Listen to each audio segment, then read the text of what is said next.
Okay, let's run through a test. Okay, that works, that works, that works. Yep, oh good. Do something. Yep, okay. Good, everything's working. What just happened?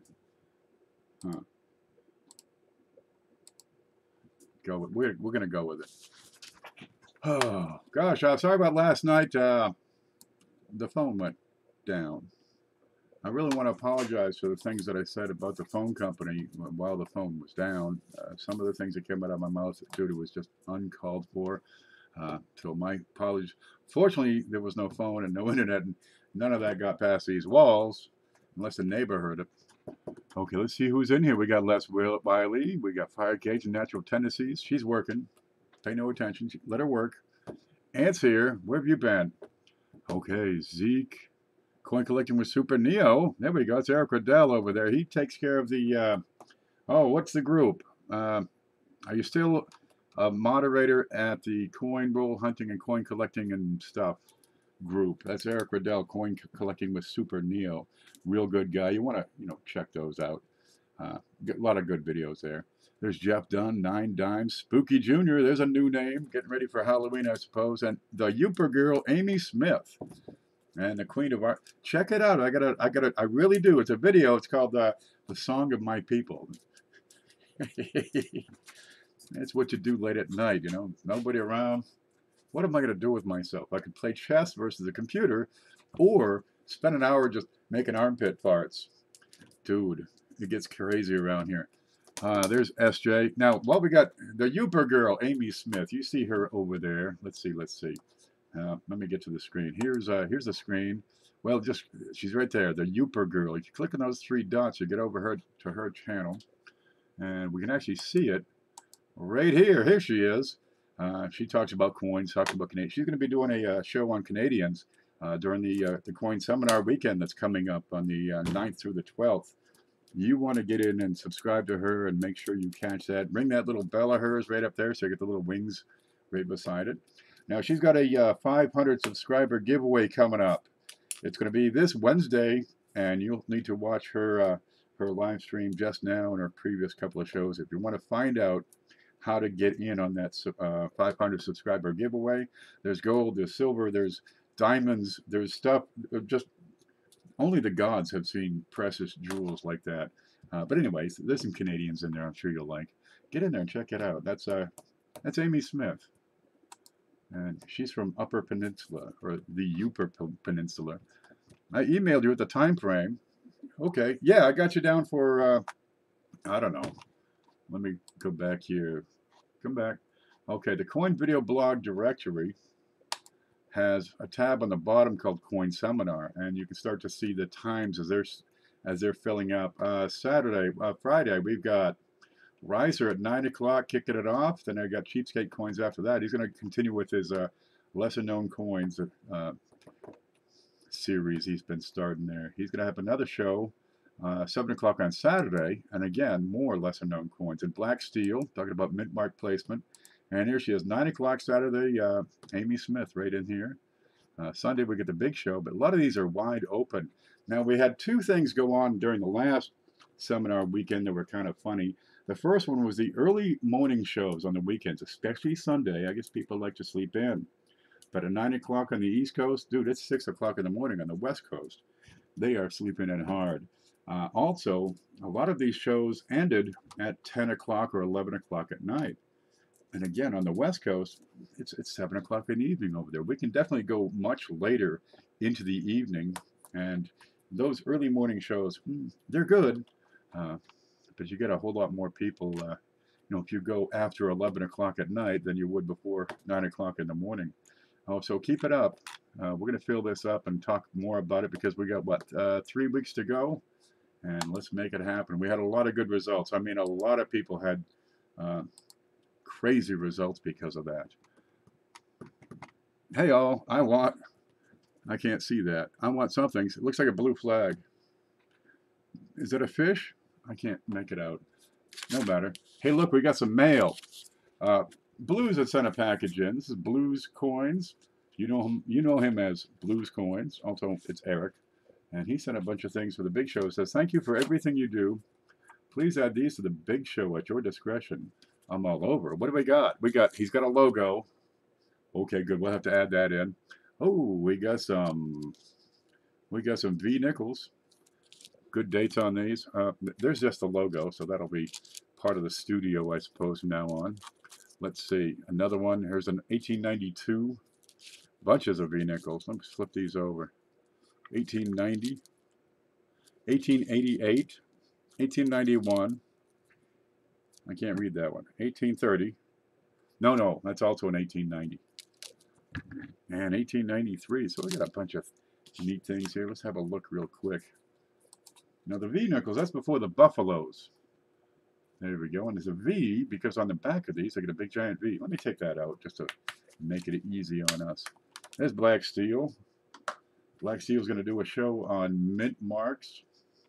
There she is. Now, whoa, there it goes. I was going to use that. Okay. They get a lot of wear, but you still get the detail as far as the profile, right? Some hair, that big ear of hers, her little face. There's Liberty, which will be up here in the core in that. So you got stuff in her hair, some kind of Zoolander hairdo. They call it a V nickel because of the V. It's a Roman numeral 5 cents. There it is. Now, when they first came out, this is E pluribus unum. E pluribus unum was on the bottom, and it didn't say cents. So these racketeers got the idea, hey, I can just plate these in gold. Right? Take this nickel, plate it in gold, cost them a nickel to plate it, and they go buy something, worth a nickel, and get change back for $5. Dude, talk about a racket. And they're out there. You can still get those racketeer nickels. They're gold-plated. They're beautiful. They're in great shape because people said, I think I'll keep that. Kind of neat. Oh, hi-ho. Hi-ho has discovered the super chat works. Thank you very much. I'm going to figure out how exactly it works on this end. I have no idea. I don't even know what I'm going to do with it. For now, I think it's just going to be channel support. So we thank you for the donation, the contribution. Every little bit helps, and it's a new thing. We'll see. We'll play with that. So we thank Blues for all these V-nickels that he sent in here. There we go. Look at that. Nice Blues. And he's got a channel talking about coins. Hey, Joe. Congratulations. Did you see that? Now, Joe had... I got nothing to do because I'm all set up for the show. I can't get online. Can't play chess. Right? Can't complain about the government. I can't send hate mail to the phone company. What do I do? Well, I got this stack of boxes over here on the floor. Everybody's got a box. I keep it in the priority mailboxes. Flip it up. So things that people send. This is Blues. This is what Blues has sent so far. And now we're going to add his next stuff. We got rolls. We got, what's this? Here's an Indian from 1904. Hey, if there's a 1904 V-neck, we'll put that in together. Here's a 1982 small. Just all the stuff people send in for the big show. I keep it down here. Pretty simple. Well, Joe had sent 2 packages. And the first one, there was a bunch of stuff in there. You got the webbing. You got, geez, there was stuff in there, man. We really thank him for that. But there was an envelope on the bottom, and I kind of missed it because, it just takes up the whole bottom. Well, I'm combining these boxes together because he's got 2 boxes. Well, let's make it, clean up this mess. And, well, I pulled out that envelope. What? I don't know anything about this thing. So I open it up, and it's got this coin in here. Where is it? I've lost it. Joe, where are you? Joe! Joe! There you are. And I just did a video on this. Here, this is what... It kind of looked like this, but it was on the bottom instead of on the top. And this was inside. And he wanted me to look at that. So I did an inspection on it. And, dude, you want to check this out. First off, it's in beautiful shape. And that's every bit of AU. And a good quality coin. Very few marks. But on the back, this is where it gets exciting, really. You've seen double dice, and there's sometimes just a little bit of doubling. No, this one is freaking nuts. And you especially see it over here. If I can get this to work right. Yeah, you want to get a look at this. This is a peach. It's in the Cherry Picker's Guide, and it is, let's see, it's a double die reverse. They call it FS801, and you can see the doubling all over this thing. Look at this. Look at the separation here. Where's my pick? There it is. Okay, here you got double things. I mean, you got to spread this wide. This is not mechanical doubling, baby. You look up in the corners of the U, E pluribus unum. These are clear notches, right? You got U on top of U, B on top of B. Good separation, and it's all over this coin. This is a serious, serious piece. This is not even supposed to be there. You got it all over the place here. It's a peach, right? It's a wonderful shape. It's a $100 coin. So I got to get this back to him because, gosh, you know, somebody sends a coin to be looked at, and you forget about it. Jeez, okay. So I waived the fee. He had sent some cash. I applied it toward something else that he picked up, which is almost as nice as this. Now the Cherry Picker's Guide gives this a rating of URS 8. That's a universal rarity scale. I'm going to take a minute on that because do I have it up here? Just a moment. Where are you? Is this it? Yeah, that's it. So come back here, go to the screen, and let's see if we can see what I can see. Kinda, almost. I'd slid it over because I got to show some other web pages here. Okay, you got on the left side, this is Bauer's Universal Rarity Scale. That's the URS that's used in the Cherry Picker's Guide. And over here you got the PCGS Rarity Scale, and they're similar, right? With Bauer's, the bigger the number, the more common the coin. Same thing with PCGS, but they've got, or no, PCGS is the other way around. Their bigger number is more rare, so it's just, you know, inverted. URS of 7, which is this $50 here, Bowers gives it a population, a surviving population of 33 to 64 specimens. And that's it. Now, there's probably more out there, but over time, the wear is going to make them impossible to find. Dude, these are wonderful things. Now, I've got another $50 here. Where'd that go? There we go, which is a URS 8. And we can look at that real quick. This is also a double die reverse. And I showed this off a couple of days ago. Let's see. Wait for it. I got to find my way here. Got to get to here. Then go to the scope. There. And that, you're going to find it over here on dollar. And a lot of other things. And you see the separation right down here. Oh, especially between the A and the R. Right? Those little separation lines, that's a double die. You got these notches, and they're all over the coin. You can find them up at the top here. It's much closer up at the top, say on the top of the A, over here in the corners of ME. All right, that's a double die as well. That's a real neat thing. But this one is a URS of 8. What's that one? That's AU 50, and it's Annex. Where are you? Come on up. And that's a 1942 FS 801. Okay, same idea, different year. And let's see, screen. There's the screen. There we go. So a URS of 8 would have a surviving population of 60 to 120. And I put these side by side so we can see how they translate, right? Bowers 8 comes in at PCGS's 8 over here, right? Whereas Bowers 15 comes in as PCGS 3 as far as the rarity goes.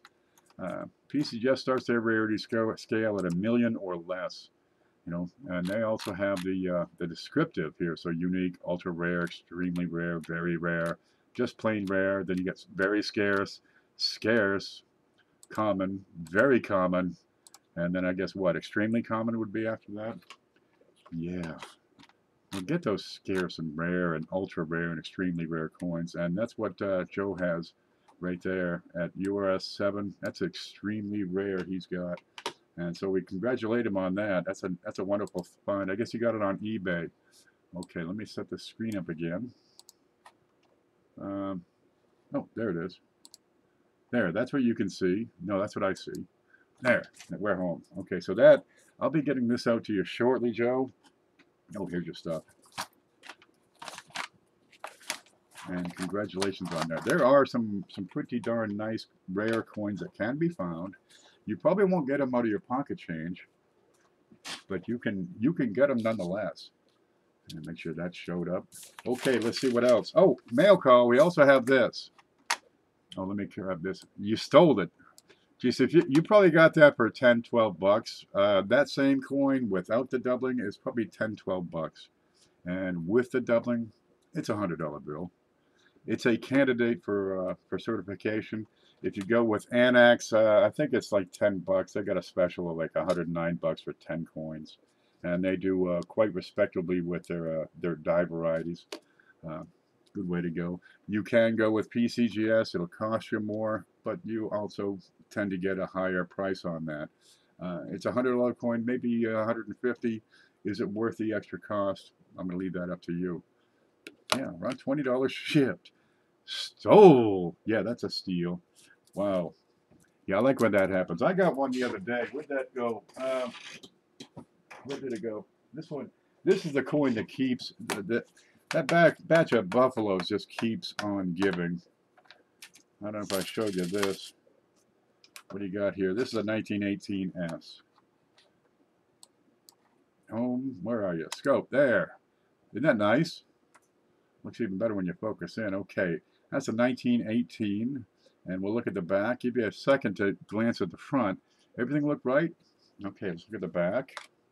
And we can see that that is an S mint mark. It's right and tight.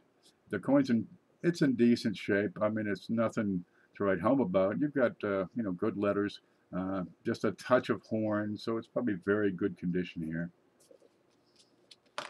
We go back and look at the front, and you count how many feathers you got.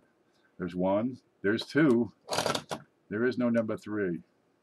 There is no hint of a third feather here. So that's a 2-feather buffalo nickel. Now these are highly collectible. The 18S, yeah, that's in the Cherry Picker's Guide. If it's in fine condition, you're looking at, you know, 300 bucks. In this grade, very good. Still probably 100 bucks. It's got a full clean. Dude, I love this stuff. There is stuff to be found out there. It comes down to identification. People look right at it, but if they don't know what to hunt for, it goes on to the next guy who can hunt for it. And you can see a lot of this stuff clearly in the photos that are out there on eBay or other coin sites. And you can cherry pick the computer. You don't have to leave home. You don't need coins. And there's that thing. This is also a candidate for being encapsulated. That's a 1918S. Very good. No third feather. Value 100 to 325. I paid $14.75 for that, if you figure the math right. Okay. I like that kind of thing. You see that, Robert? Man, we're going to start that whole thing over. Watching as I eat. Well, I hope it's nothing too sloppy so you cover the screen. Look, we're going over the mail right now. We got this. Oh, man. Halloween's coming, and I'm so excited. This comes from the Viking Corporation, right? Well, you know, I got into those tinfoil hats, and I sent off for this one. This is a do-it-yourself Viking tinfoil hat kit. Oh, look at yours. Look at it. Let's open that up. Pick that up. There it is. And there's instructions in there, but who reads those? Come on. I've worked with these tinfoil hat kits before, and you just get them going. And you can do this yourself. There you go. It's a Viking kit, so you get the horns on the side. Huh? Dude. Oh, yeah. That's working. That's worth every bit of $19.95. And they included shipping, which is really good of them. Yep. I'll post the link a little later for you. Yeah. The only problem with these, they're great for Halloween because if you're out there running around, it's cold. It's freaking October, for Christ's sakes. Come on. Yeah, these are good. And you can make it as Viking as you like. If you get a smaller head, well, that's good. You get bigger horns, the same kit. They do have a small, medium, large size kit. Same price. It's all good. I'll try to post that link down below a little later. But boy, they get warm on the inside, though. Look at that. Ain't that something? Huh? Perfectly fits my head. I got the small size. I have a small head. Pre-installed. That's right. It works. Okay, now we've got 2 channels. I'm doing 2 at a time, trying to get them over 1,000 subscribers. The first one Well, that was Manta coins, but he's over 1,000. So we have to cast him aside. He's on his own now. It's up to him to provide the quality content, keep people coming back. And I think he's got that covered. But we have next, we have Beth Coddington. Here she is. She's been off for a month, busy with things. And she's just did a couple more streams. Oh, let me make sure we can see that because I shifted it. Is that Beth? There's Beth. You can see Beth. Okay. Go back to there. There she is. And you get with Beth the joy and excitement of a new collector. But you're able to watch her develop. If you watch her shows from start to finish, you were watching her develop as a collector. She's kind of new at this, but she takes great joy in it, and you're starting to see her pick out things that she likes a bit more and specialize in those, and collect better quality. And she's just fun. Come on, get over there and check her out. And the next one, to replace Manta coins, I've elected to put in CJ's Coins and Crafts. He's creative, he's competent, he does his homework. It's a different sort of show than everything else because he does different things. He gets into the research, the history of the coins. He does this 3D printing. Oh my God, you got us. Where's that box of his? Get up here. That's black steel. That's blues. There's Mr. Rick Hart. Here he is. Here he is. Now, one thing he started to put out is these, because let's see. I got to find my way home here. There's home. Okay, we got into these. So you can create your own little grading scale. And, you've got pennies and coins at home, and he's got these available. He'll print them right up for you, send them out the whole bit. Good, very good, fine, very fine, extremely fine, AU. Now, you get in the uncirculated grades, it can be a little more confusing, but for people getting started, you can assemble a set of coins, right? Put them in order according to grade, fill it right up, and then you have a reference. So when you have a new coin, another coin, you can hold that up and say, haha, this is as good as that one, but not as good as this one over here. Okay, thus it's a very good coin. And you can, you build your own little scale here. They're pretty darn handy, but he's got all sizes, penny, nickel, dime. I think he's working on the quarters and the halves. I don't suspect it'll take long. They're good. Dude, Christmas is coming. You can get a whole set of these. Give them to your favorite little coin collector. Put coins in there. It'll be fun.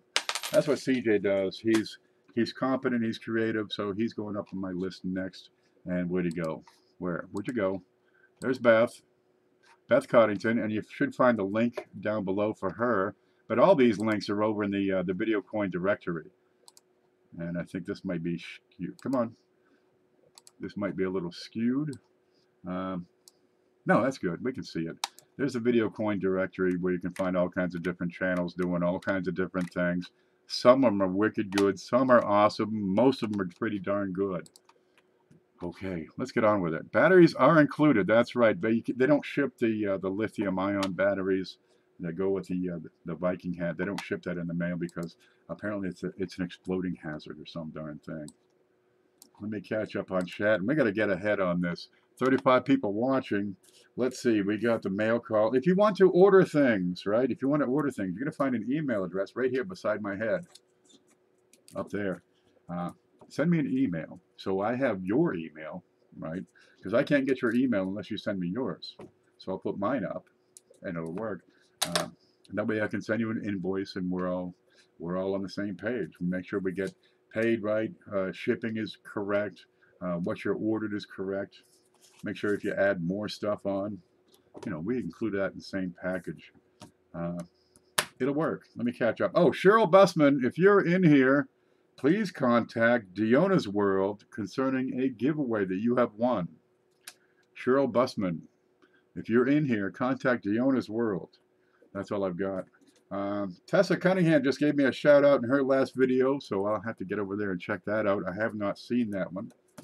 And I think we're ready to go by on this. Look, we got an early bird. An early bird is for those of you who show up early and put up with my madness here. Now we got two of them. Where the heck are they? Oh, let me grab this bucket down. Okay, we've got, what do we got? You have to go. You have to go. I'll leave Blues up here for now. I better take him out so you can see it better.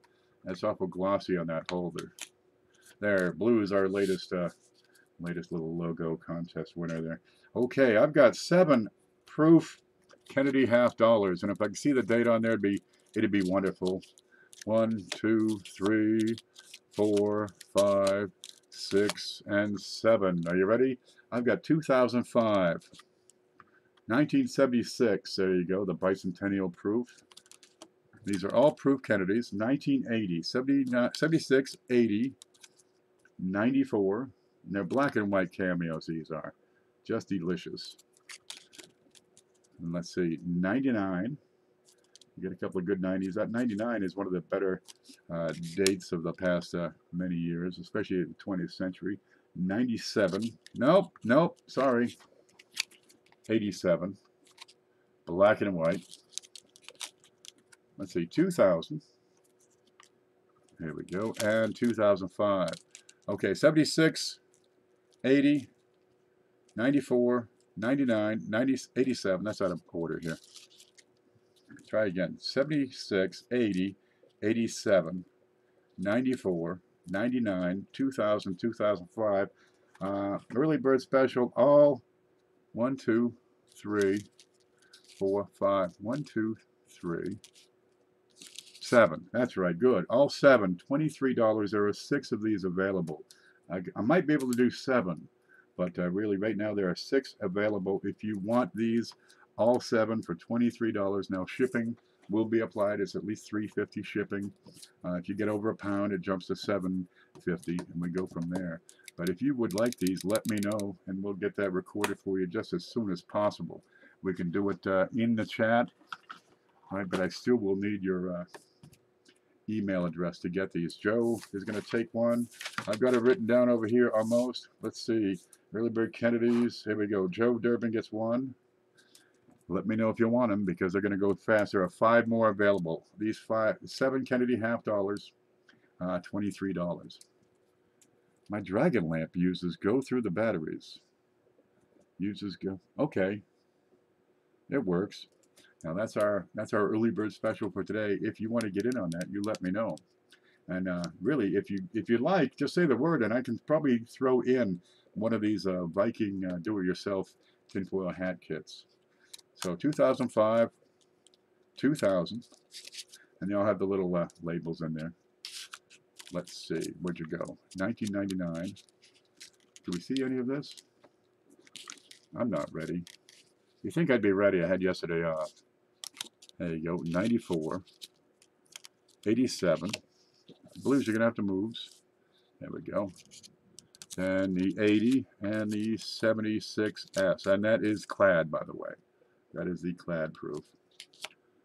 Good 81 or 79? Nope, that's them. How's Amanda? Amanda there? I haven't seen her on today. Well, I haven't seen her on yesterday for sure. Has she already made it? Amanda, Coin Card Hobbyist, was going to go on an adventure to go see SJ and do their thing and just talk coins, I'm sure, the whole darn time. My man keeps walking away. Sorry to hear it, man. Be strong. Okay. If you want these, just let me know. Okay. Right now I've got one printed down for Joe Durbin, which is good because his shipping's already covered. And we'll get that out for you. Well, I got to go, guys. Sorry, wife is home. Coin time is over. You need to sell the wife and spend the money on coins. Seriously, you're going to be a whole lot happier about it. Let's get on. We have a different starter kit, right? I've been doing the regular starter kit with a loop, 100 flips, and a scale, and people have been eating those up. But, well, I got a new thing. I don't know why I haven't been carrying these to begin with. We should really include these. So I got a starter kit, and this is our $50 special. Okay, let's get into it. If you're new to coin collecting, let's get some stuff into your hands that are get you going on this, get you further along. For this, I'm going to have to up the height on the camera just a bit, if we can make that work. Okay, we've got folders. Here we go. This is number 1. That's a Whitman album. Okay, you still got the original propaganda. You can send that in and win some money, and they'll send you some stuff or whatever. There you go. That's a Whitman folder. Your pennies go in. They just push right in. Make sure you put a cloth or a towel or a Kleenex or a piece of plastic or a hammer on top before you press it into the slug, because you don't want to get your fingerprint on there, right? But each of these holds 90. Book 1 goes from 1909 VDB, and we can't quite make that. You get the mintage under there. Book 1 goes all the way through 1940 PDNS, and you got an extra one, so you can show the reverse, I suppose. Okay, that's book 1. Let me get this back. Quit it. Crop failure. Okay, book 2, here it is. Book number 2 goes from 1941 to 1974. So you get both of those. Same idea. Ta-da. But between the two of them, you get all the wheats. And you get all the memorials from 59 to 74. And there's a couple of extra slots in there. And these are probably the most commonly collected coin on the face of the planet. So these things, yeah, it helps you organize your set, your collection. You put your best ones in there. Okay. We got Jefferson nickels, because again, you can get all of these, as well as well, most of those linkage. You can get these in pocket change still. CFA, where is he? Here he is. He's been putting together several of these, at least a couple of them, just from finds out of coin ball hunting. You're going to have difficulty with some of the early 40s because they're 30 or 35% silver. The Silver War nickels.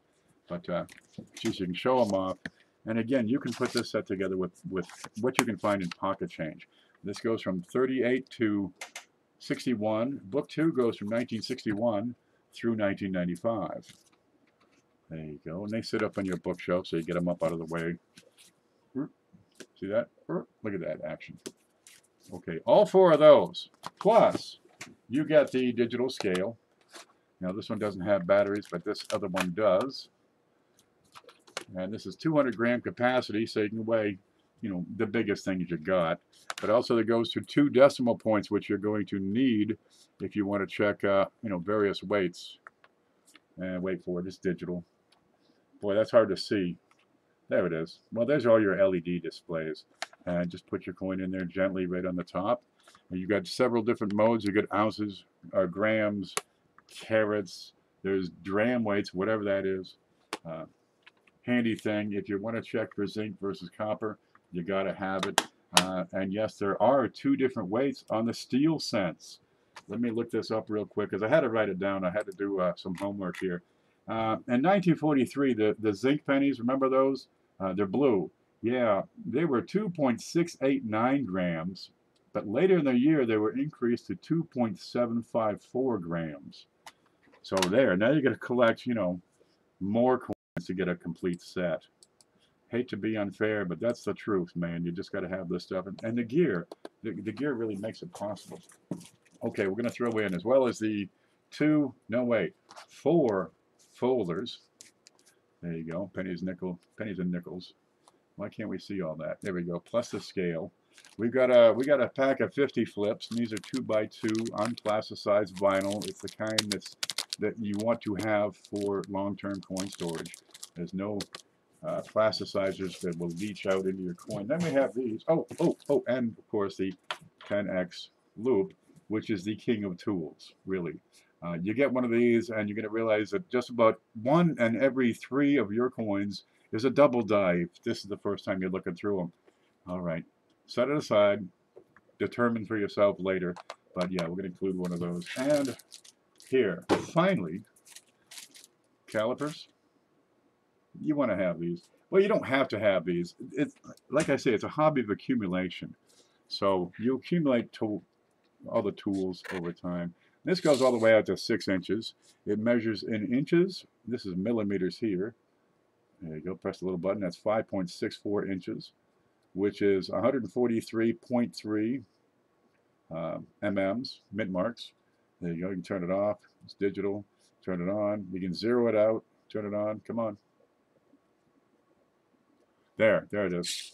Okay, down here to 0, you put your coin in, and you can determine, is this the right size that it should be? And it's pretty simple to operate these things. Of course, I'm trying to show it off, so it's going to be very tough. 0.74 inches.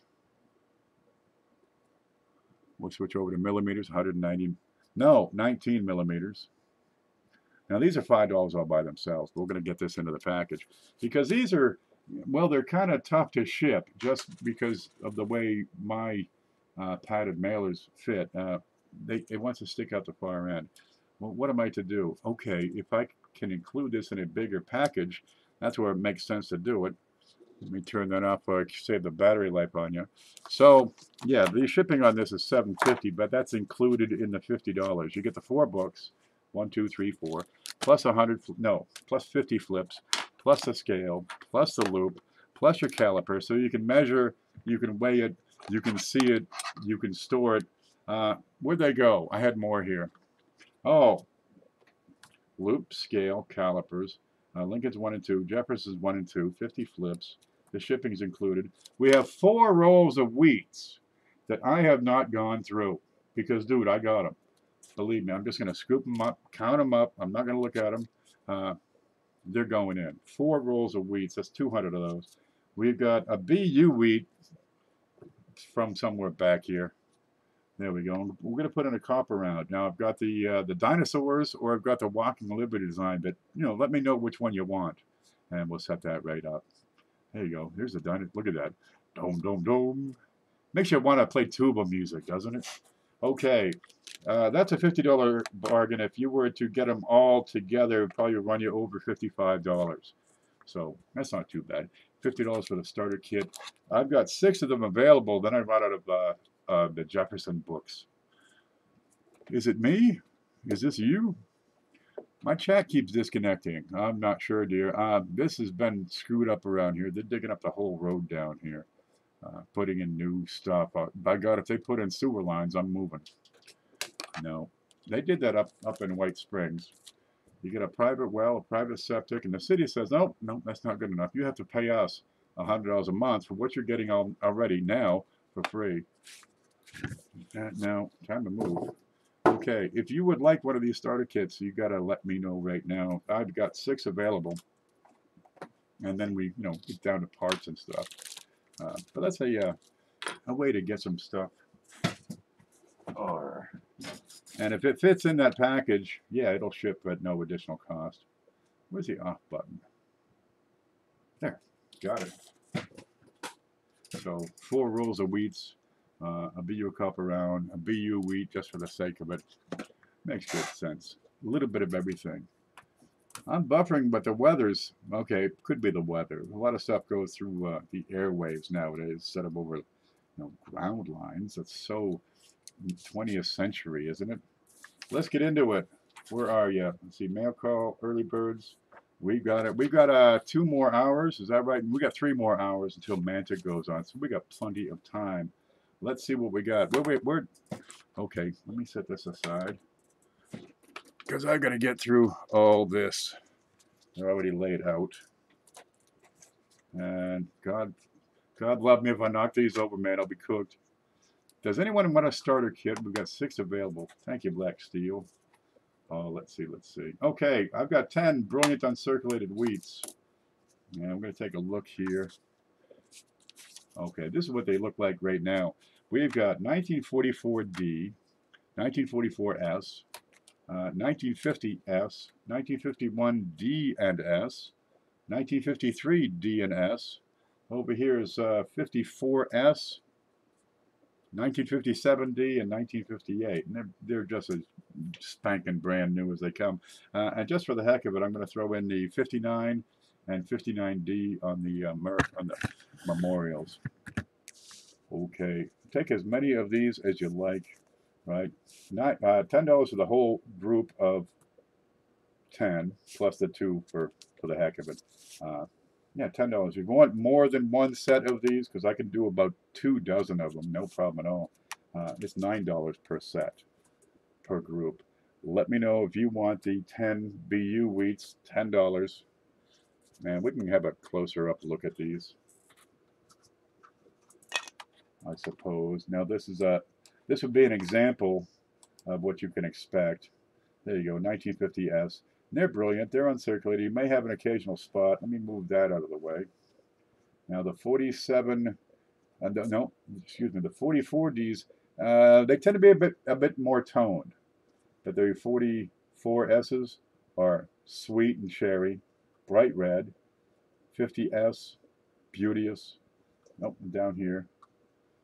I can't see the whole thing because I got it too far up. Okay, let me shove it. There, we shoved it. Okay, 51S and the 51D over here. Move this off. Where'd you go? Where'd you go? 53D and 53S. Yeah, if you're working on a set of Lincolns, get some shiners, man. Where is it? Where is it? I can't find it. 54D, 57D, and I can't see the rest. I'll turn it sideways. Down bottom, you got the 59, the Memorial, and the 59D. Let me flip that over so you can see. Yeah, they look just as good as a brand new penny.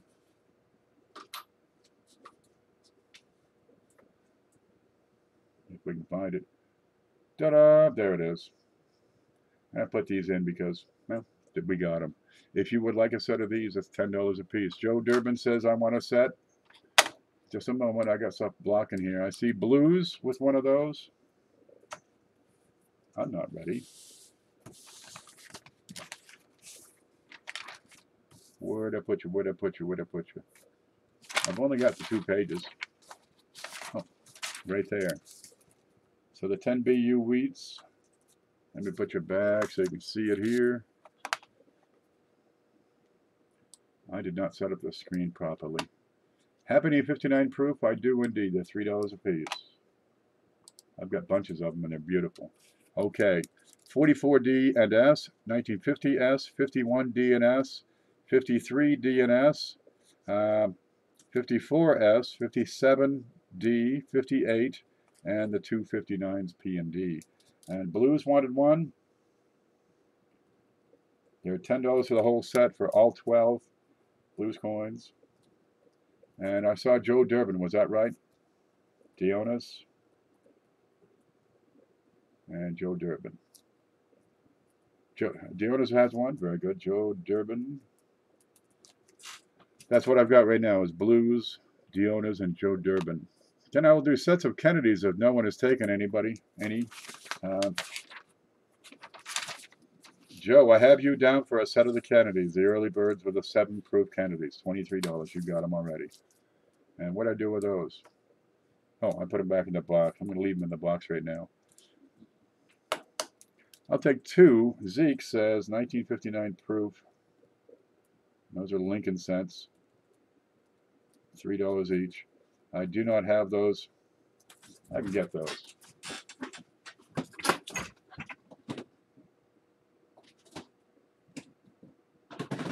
There. Where are you?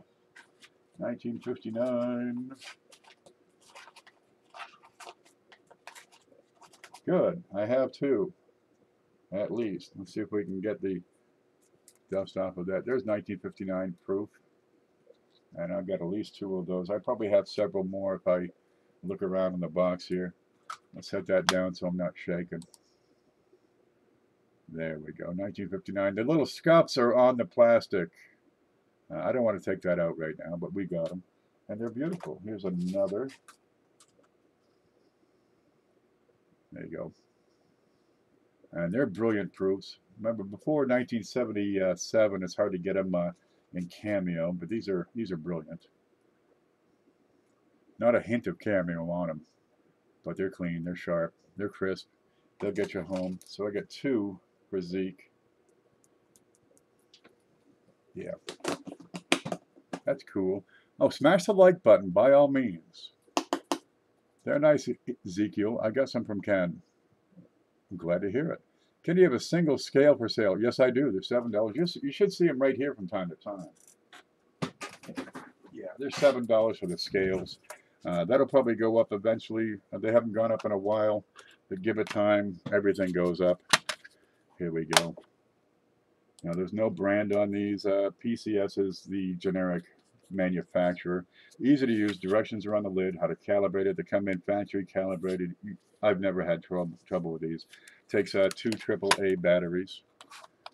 There they are. Ta-da. And I take my batteries and put them in and check it first because I don't want the things coming back. So I want to make sure it's working before I go it out. I just put my thumb on it and said, yep, that's worth $14. Here you go. All right, you turn it on. It gives it a minute to check out. You get a 200 gram capacity, which is like what? Um, 4 Eisenhower dollars. You've got 2 decimals. You've got, oh, the mode, which is grams. I can't read that. Ounces.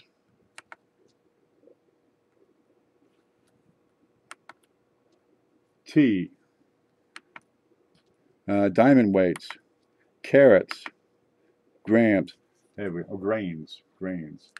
And back to grams. Let's see. You put a penny on there. It should say 2.5. All right, and you get a variance of a plus or minus 0.1, so that penny's okay. That's about it. They're easy to use. And keep it covered. If you don't shut it off, it'll shut itself off, so save your batteries. Ta-da! Look, it shut off. And that's it. Simple and easy. Yeah, I've got a bunch of these on a shelf. 1, 2, 3, 4, 5, 6, 7, 4. I've got 14 of those available, but I've got 6 of them are reserved for the early birds right now. So still 9. It's no problem. I can get more. 41 watching, 24 likes. Okay, don't forget, if you want the 10 BU wheats, you got to let me know because we're going to move on. 69S penny and 2 proof. 69S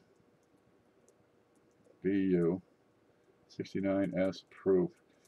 Tell you what, if you could make sure to send me an email, because I'll also need your email, Zeke. I don't keep people's emails. PayPal seems to store them, but a lot of times, you know, the guy you see, his name is, you know, Black Steel and Silver Numerous Man, and his email is King of the Hill 421, but his real name is John Smith. So it's hard to make sure everything's lined up. But I got you down here at 69S BU and 2 proofs. I got 2 59s. Yeah, we'll get those.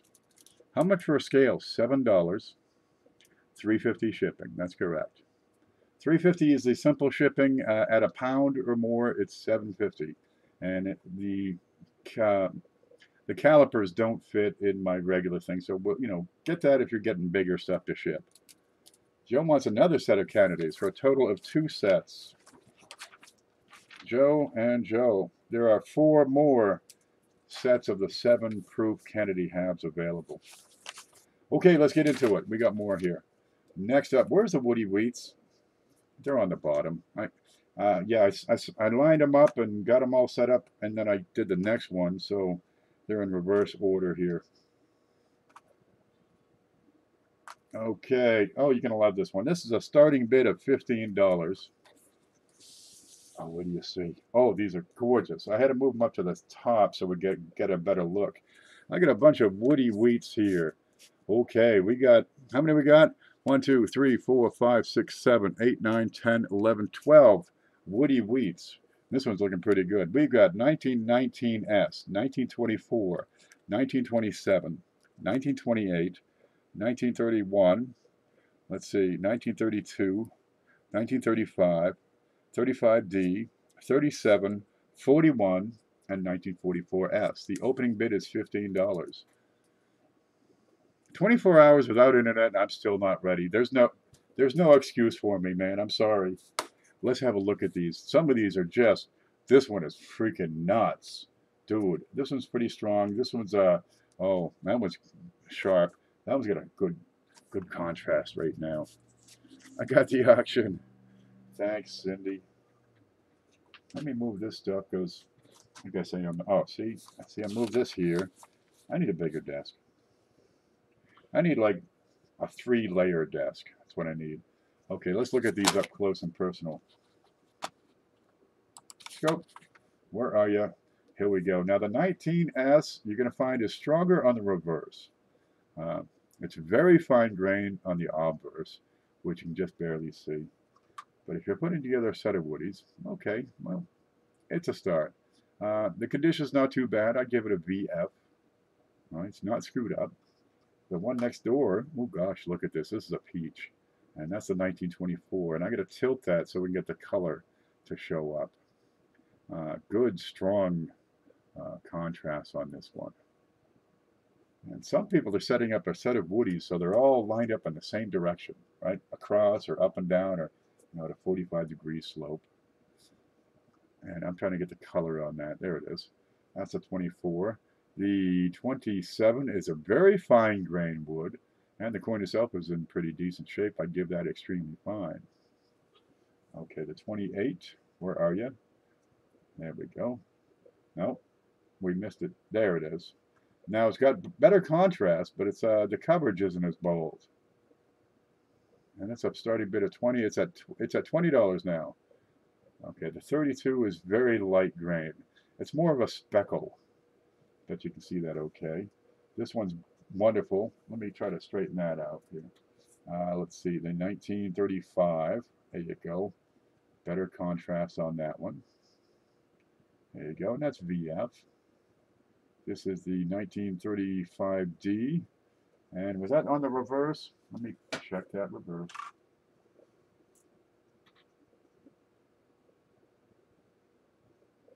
I'm having a hard time seeing this.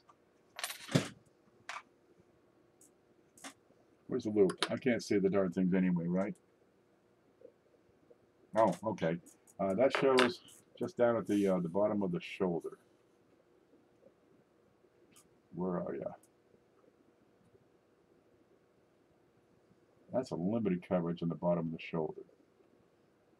There we go. Okay, next one is the 1937. Great shape on this. This is red and brown, and again, pretty good contrast and cross-hatching on that one. Email. Well, Dana got it. Well, let's look at this one, because this one's the winner. Dude, this is wonderful.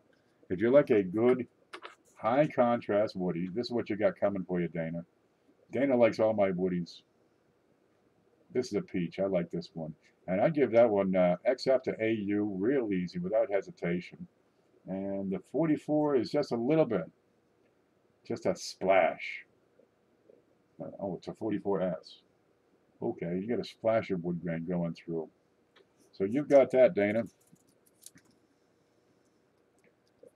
Now, I'm sure I have your email, but if you could send me your email,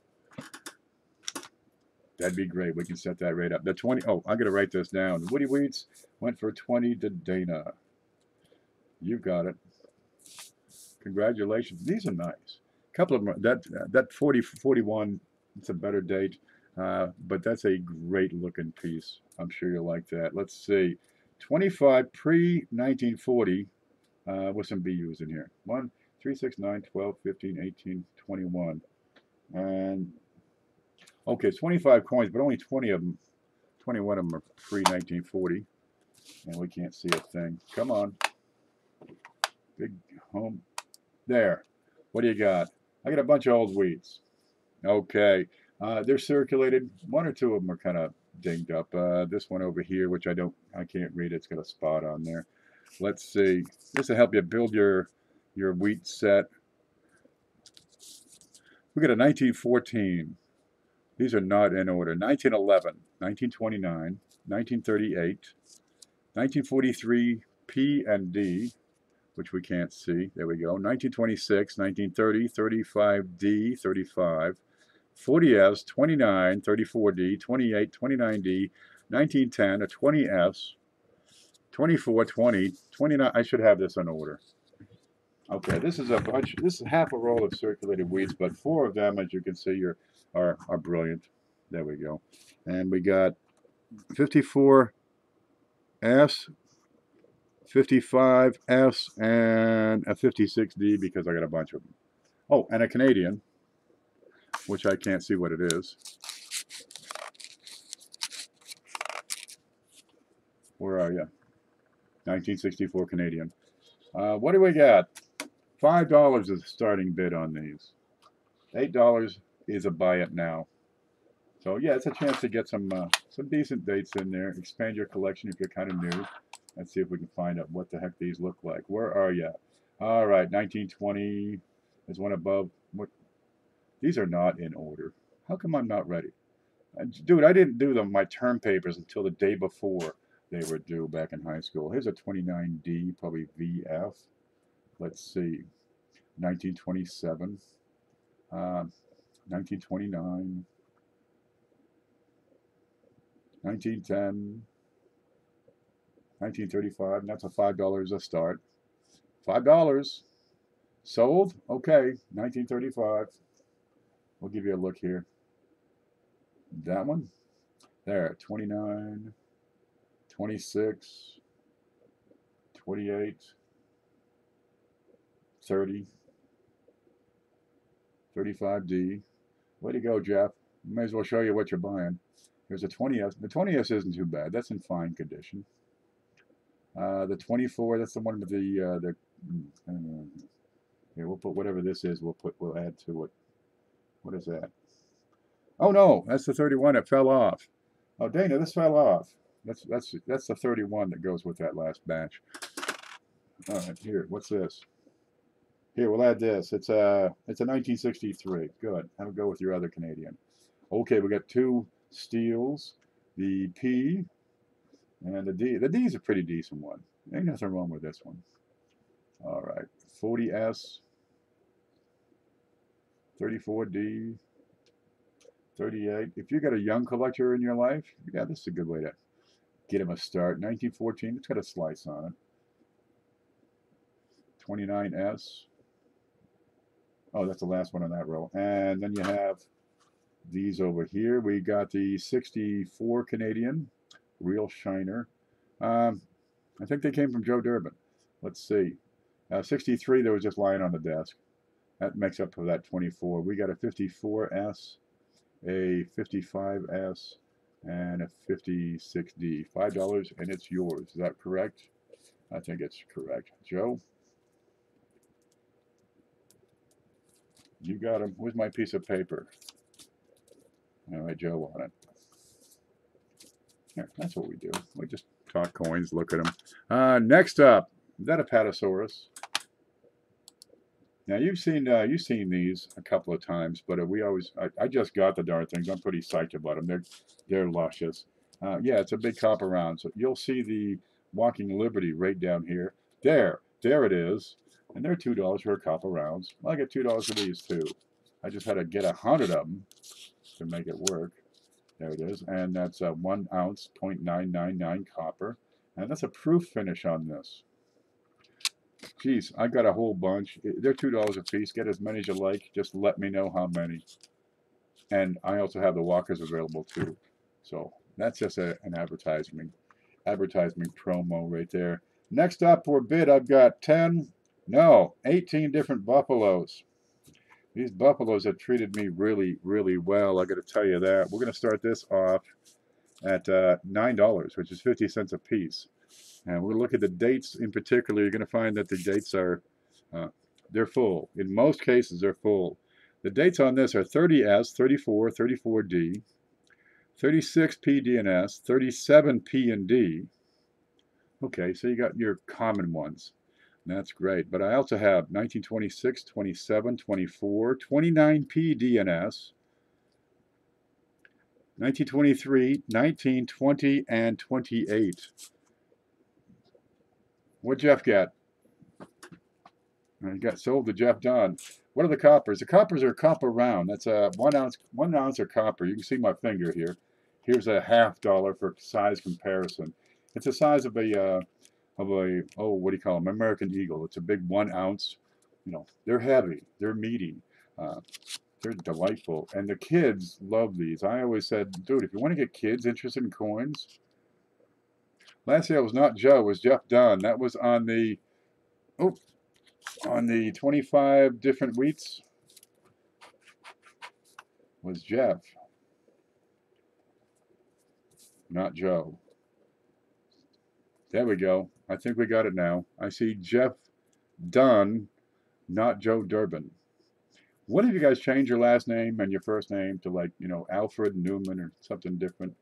I get confused really easily.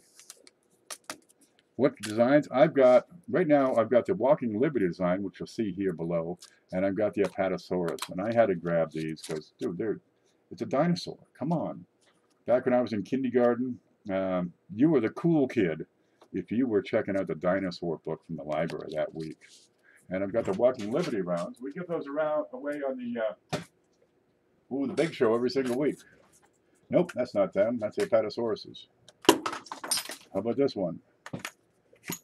There they are. Dump them out and have a look. We'll push that around. That's the Walking Liberty design. You've got the eagle on the back. So it looks like that. See, the Walking Liberty $50, Walking Liberty copper round. Only there's no date on this. The reverse has the same eagle design that you see on the Walking Liberty design. There are some minor differences between the true design and these. If I can put them side by side. There we go. But it's a pretty good looking penny. And if your kid's got to take it out and finger it up, it's gonna tarnish over time. So better to do it on that, right, at $2 rather than on this, you know, which will set you back however much, depending on the coin. But geez, it's a good way to give kids some exposure to, well, it's not a precious metal. It's a semi-precious. Well, it's kind of a heavy-duty industrial. Copper is all-purpose, and it's such great color. So they're $2 a piece. Take as many as you like. We got bunches of them. Okay, let's get these up. How do I pick those up? Just like this. And get those in. Because I don't want to put my fingers on the darn things. Usually I got gloves on, but I was cleaning up the desk, and I just kept finding more and more gloves that are just nasty. Oh, throw that out. Okay, so get those. Next up, we're looking at, what's that say? That's 18. Oh, this is what we're looking at. This is Jeff Dunn. Yep, got you covered. The Buffaloes. Here we are. We're looking at these Buffaloes next. Scope. 18 different Buffaloes. We're starting at a bid of $9 on these Buffaloes. And I've got them laid out, hopefully in order, but probably not. 1927. And I'm going to scroll up so we can get a better look at the whole coin. And let's sharpen that. $9 a starting bid, all 18. One money, all coins. 1936, and I don't know the mint mark on that. Mint mark is on the reverse. Let's see, 1919, and that's probably the weakest date in the whole place. Still pretty sharp and clear. Let's see, 1934. 1924. Geez, if you want to get a start to a decent set of Buffaloes, well, get them with solid dates here. $9 is a starting bid, that's right. 1923. 1936. Again, the mint marks, you're going to find those on the reverse down at the bottom. Not on that one. Where'd that other 36 go? I know that's got a mint mark. That one. So there, that's an S mint mark on the bottom of that one. Keep on going here. 1929, 1937.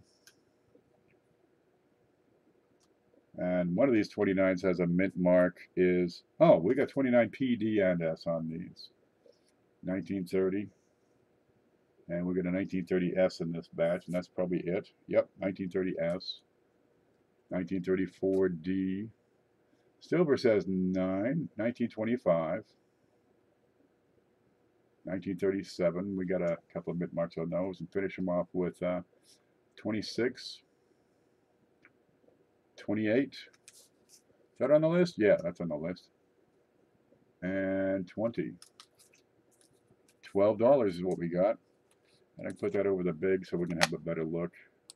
Yeah, we got a lot of these, and rather than flip them all over, we're going to lay them out and see to them as best we can. Okay. No dogs in this group. That's the big thing. We took all those out, and I'm sending them to CJ so he can feed his kids. Silver has $12. God love you. And that's all 18 for one price. And at $12, that's 66 cents a piece. That's going to be hard to beat. Let me keep that piece of paper with that. And 18 Buffaloes. Who's grabbing them? 13 for CJ.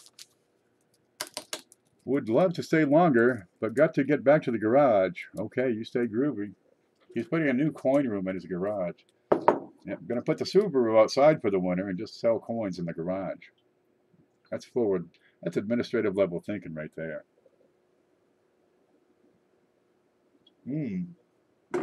Okay, we're at $14 for silver topaz for these 18 Buffaloes. Go get it. Okay, we're slowing down here. I've got silver at 14. Let's step this one up. Speak now or forever hold your peace. 15 on CJ.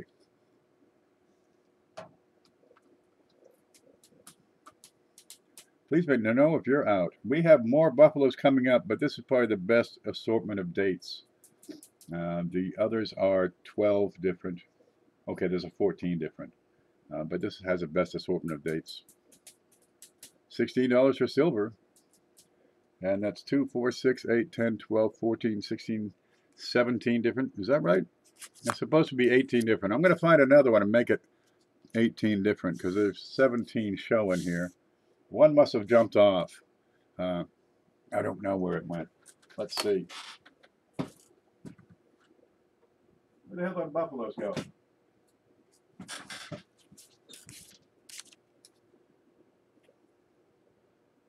All right, all right. 2, 4. Let's see, make this right. 2, 4, 6, 8, 10, 12, 14, 15, 16, 17. Like a dummy, I said there's 81. No, wait, 18. So here's number 18 is 1928. And that's got an S mint mark on there. So that'll help round that up. There, we'll make it right one way or the other, by God. There it is. And that's a decent 1928 S. That goes right in. The cone says 20. Oh, too late, too late. We went once and then twice and sold the silver topaz. Well, here's your 28S silver. Jeez, should have spoke up faster. There's a 28 and there's your little S mint mark down bottom. Silver topaz, you got him, baby. And that was how much? Silver at 16.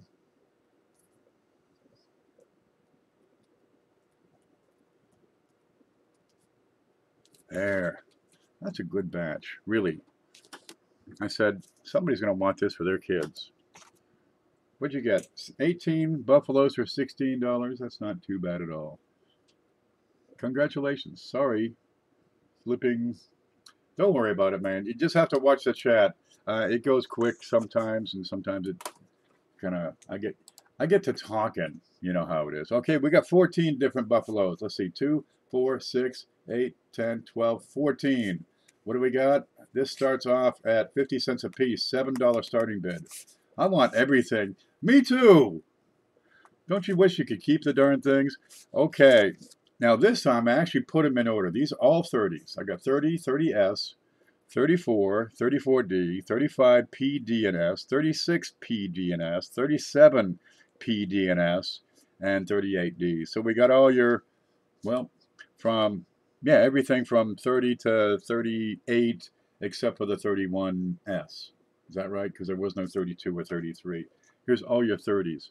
Opening bid 7. Nope, not 17. $7. 50 cents a piece is the opening bid on these. Let's have a look. Let's have a look at those dates, Bill. You ready? You ready? Okay. Oh, that's far up. I gotta move this. This has to move so I can move the next train. There we go. Okay, where are you? Starting it off at 34. 1936. Yeah, they have full dates. 1935. 1937. So the mint marks are on the back and I can't see those easily. 34. Full dates, right? So on these Buffalo nickels, what you want to watch out for, if you can only see one side, you want to look for a full date, right? This is pretty much the highest point on the darn thing. It wears off easily. All too often you got these nickels, and man, it's a bear even to tell what the date is. So you get them, they'll have gray spots. Well, it's because somebody took an acid, a nicodate, and touched an acid to that to try to etch it and determine what the grade is. Also look at the number of braids, right? You like to see the second, and especially you like to see that third braid down here. You get all the braids, you get a better conditioned coin. Right? You look for the letters. You want to see that the letters are separated from the rim. There you go. And the next high point would be right up here in its head. Okay, what do you got here? A full date, 1935. And it doesn't take long for this to start rubbing into the day. You get the same thing with the Jeffersons. Okay, let's straighten him out. And look, we got 1937, 1937, 1935. And again, you're looking at the, oh, the words, the braids. Where's my coin I'm looking at?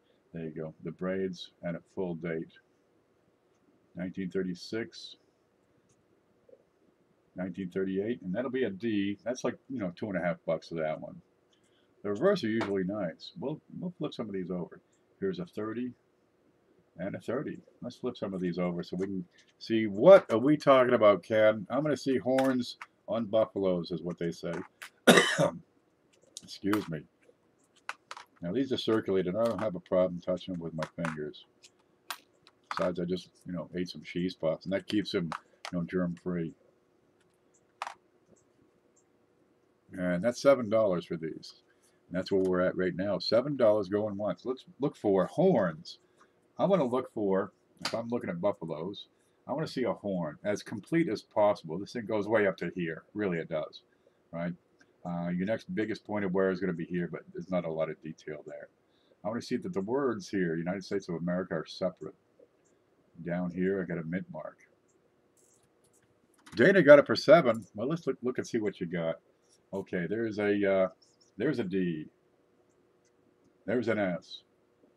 And that's probably a very fine condition with that horn. You want to see that the tail is separated from the rim over here.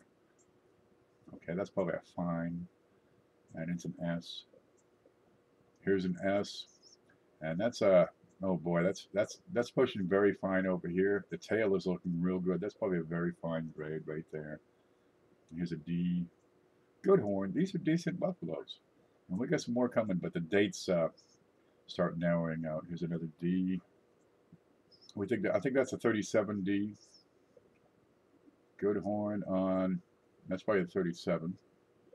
Now the late 30s, I didn't flip that one. Whoops.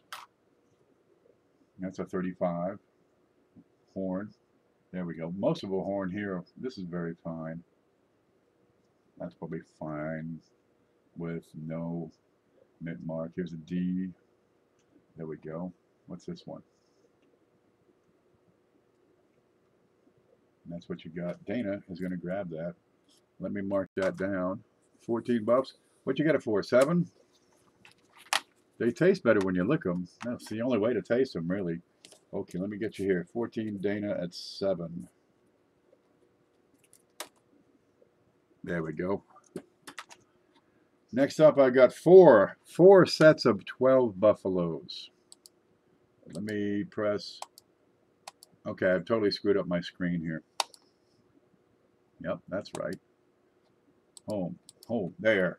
Okay, these are 4 sets of buffaloes. There are 12 in each batch. And I've got them upside down. Don't mind the rabbit hair. Got a new sweater I was trying on. Okay. $6 per batch. Stoled. Use barbecue sauce. These are $6 per batch. Right? Most of these going to be 30s. The starter kit comes with a scale, yes. The starter kit we had shown earlier, where'd it go? This is $50. How long before I have to pay? Ideally before the next show, or I'm going to take the stuff and put it back up for sale. Okay, the starter kit that we have right now, we got the 4 folders, right? Lincoln's 1 and 2. There you go. And Jefferson's 1 and 2. 50 flips. The scale, the digital scale. You're on your own for the batteries. It takes 2 AA batteries. They hate it when I ship batteries. They say, you're going to blow up the train. So you don't use a train. You're the post office. You like toss it from one field to the next. Come on. We're going to put in a 10X loop. And we've got the caliper. Kind of handy. We also have, because, you know, making a $50 package here, we've got 4 rolls of wheats that I have not inspected. I'm sure they've been checked for dates several times over the past 50 years, but I've not inspected them. I've not even taken them out of the sack over there. We got 4 rolls of wheats. We got your choice of copper round, be it the Walking Liberty or the Bison. The Apatosaurus.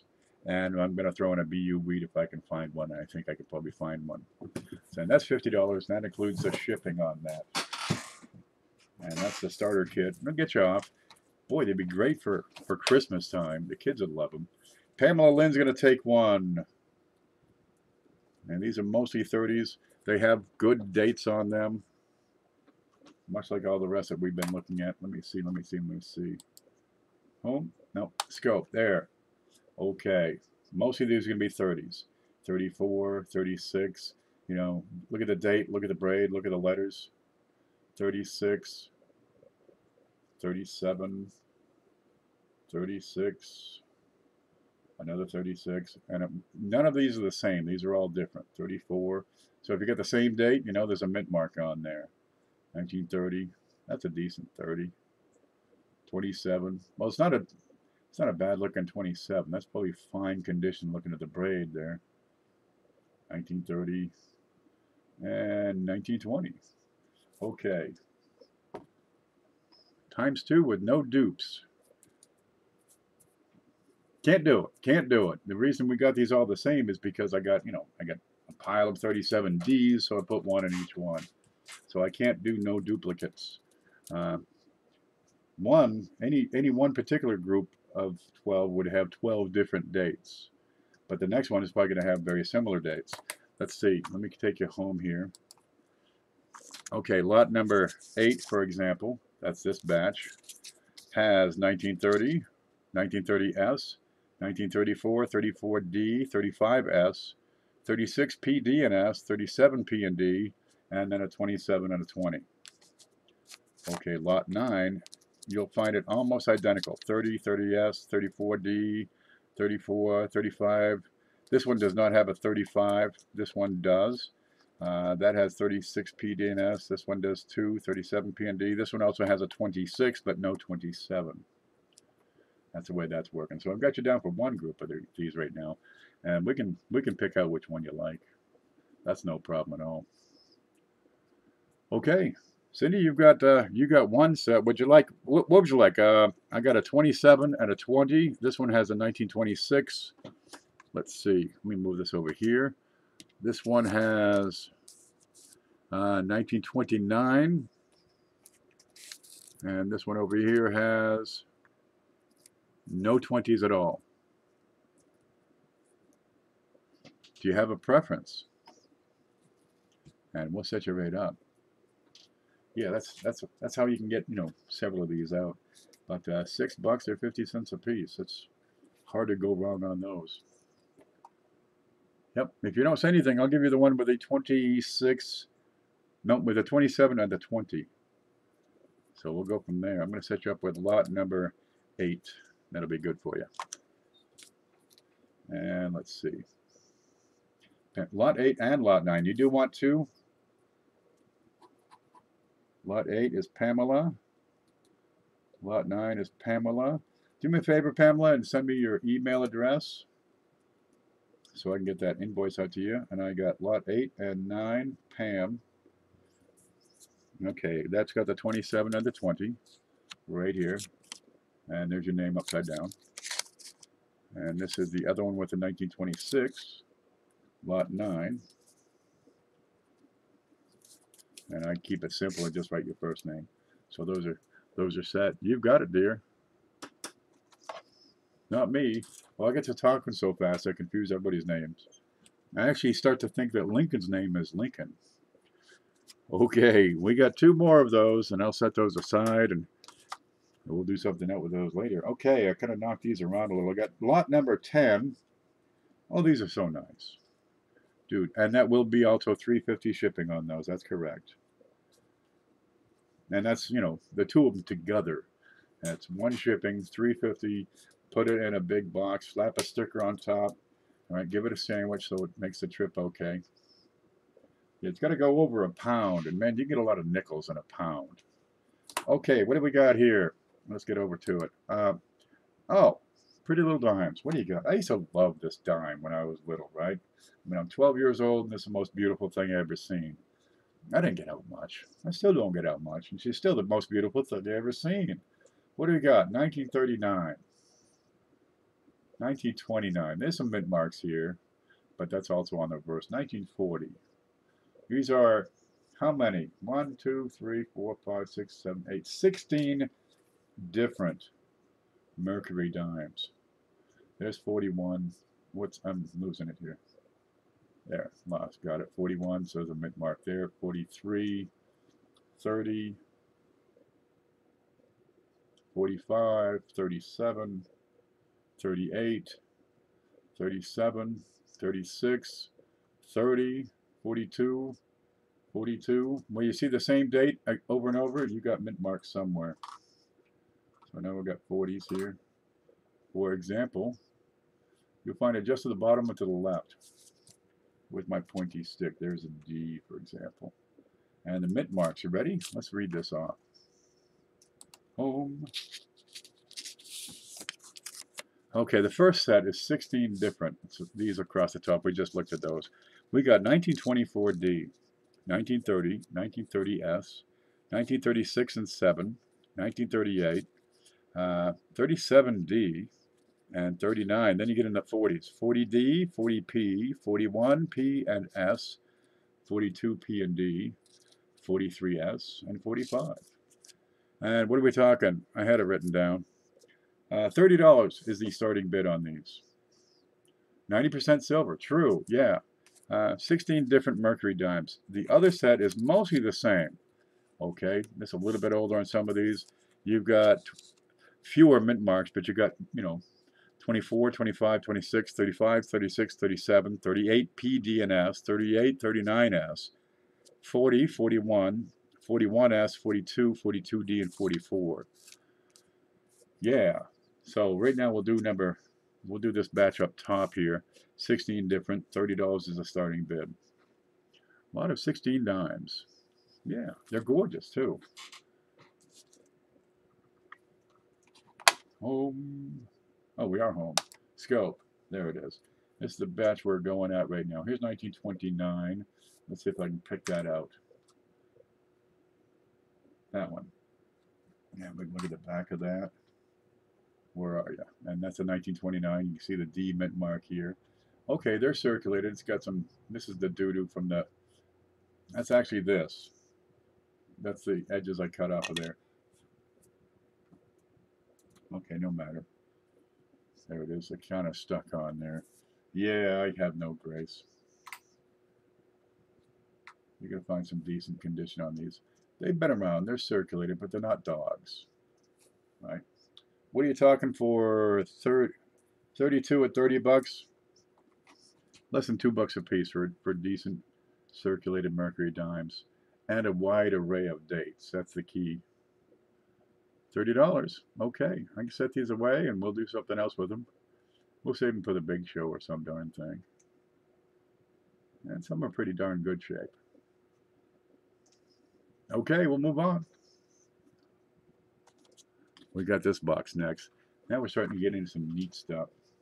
Okay, there's a dinosaur. We'll set him aside. Oh, where are ya? Canadian penny is in the list here. What's it doing in the list here? There we go. Okay, what do we got? I've got an 1892 with our burst number 3. If we can see it. There we are. In fine condition. And we'll get in there and have another look. You can see the color, the general shape of the coin, because once I put it on that scope, it's going to be hard to see the whole darn thing. There it is. Where are you? Here she is. And I give it fine condition. You can start to see some of the detail in the crown, but you don't have full lines clear. But for fine, this would be a higher grade of fine. And where are you? We're starting a bid of $10 on this, and a buy it now is $16. This is not junk silver. You get other auctions. No, you can. I've got some junk silver, and it goes for $1.10 a dime. Yeah, and it's scraped up, it's screwed up, it's scratched up, it's got issues, it's got troubles. It's got dog doo-doo on it. Oh God, no. Yeah, they do. Okay, 1992, and I'll show you the obverse number 3 in just a moment. You'll want to see that. There we go. Good, solid, clean, sound rim. And we've got $10 as the bid. $16 is buy it now, but $10 is the bid. So beat 10 and it's yours. Here we go. And I'll shine that back and forth so you can see. What you're looking at is the little cleft in her chin. Right. Also, we have the shape of her mouth and this bit by the nose, and that nose thing. This right after she got beat up at a bar fight. Seriously, I mean, look at that. What do you have to say about somebody's husband to get pounded like this? Really? Somebody just, Vicky, give up the nightlife. You're the queen. It's going to go at $10. Yeah. You can put together a decent set of Canadians for a pretty fair price. Now, the book says 16.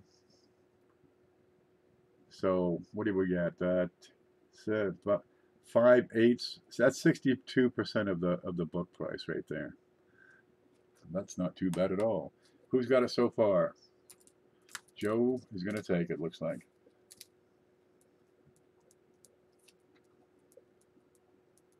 Joe cleans up with these things, I tell you. Joe has it at $10. Okay, there we go. Where's the holder? I'll set that aside. That is yours, Joe. Now I'm going to keep everything exactly the same spot. That's the trick to this operation. That's where these things come in. I can set them right up. Okay, next up. Oh. Is Amy in here? You got Uber girl Amy Smith is always talking about these Canadians. Here, look. Here's Vicky again with that beluga whale design. Seriously, what's wrong with her forehead on this? This is in 1859. 1858, the first year they made them, and 1859 has the laurel wreath on her head. And you're going to see it's in 1859.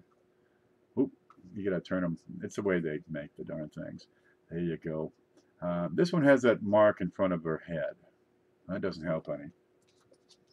We'll see that right in there. And because of that, we're going to have a starting bid of $35.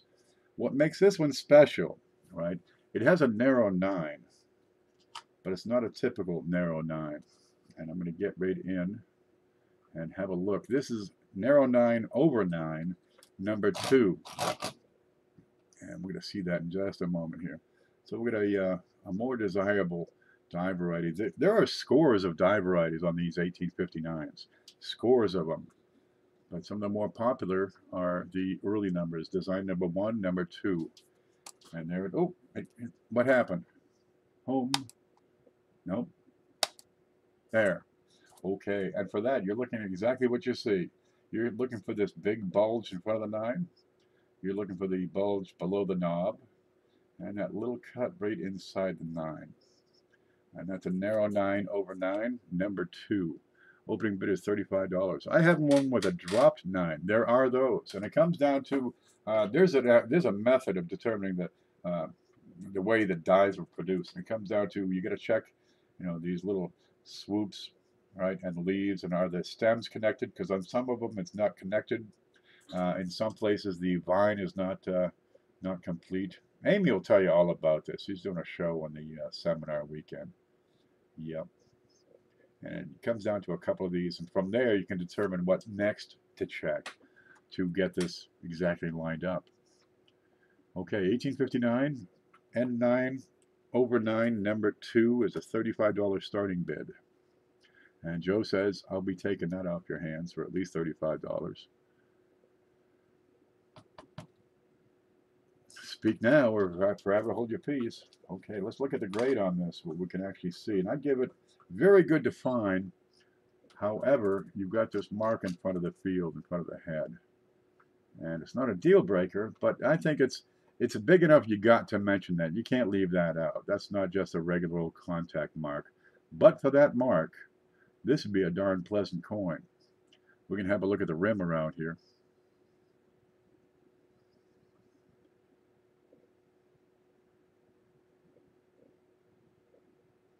Look at that discolor in front of the face.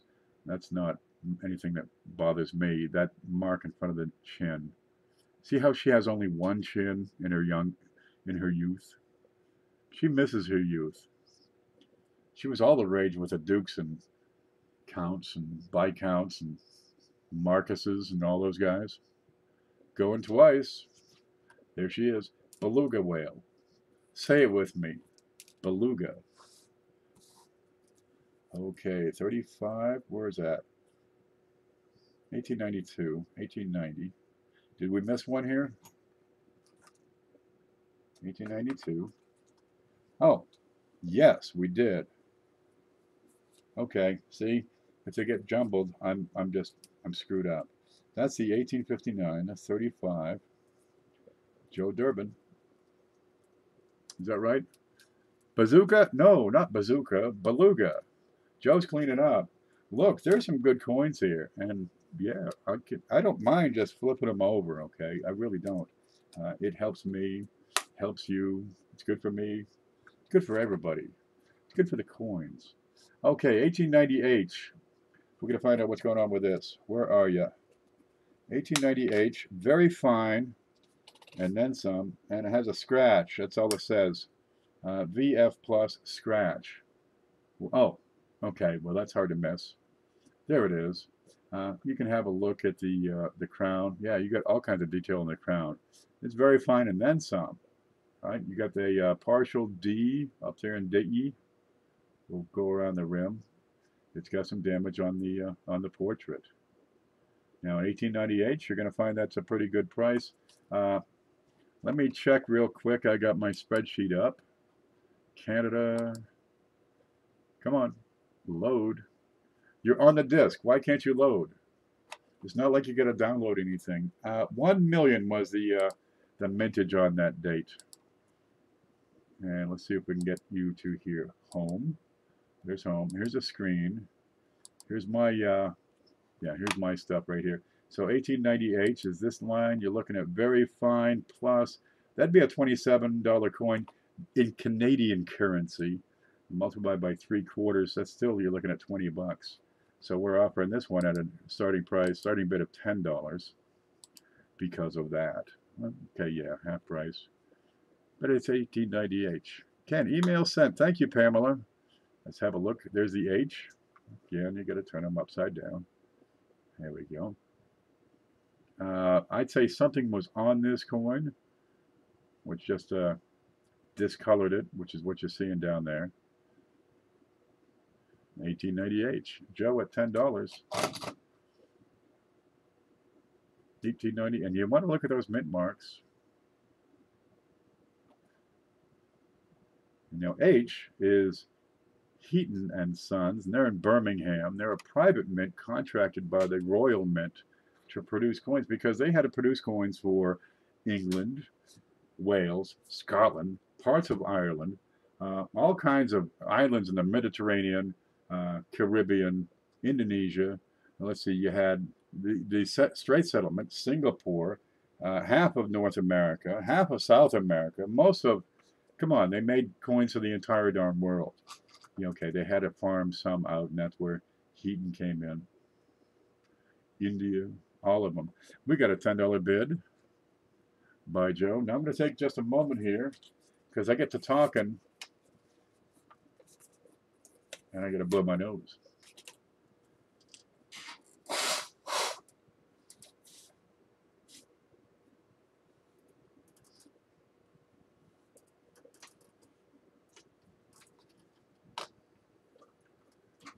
Here's the front.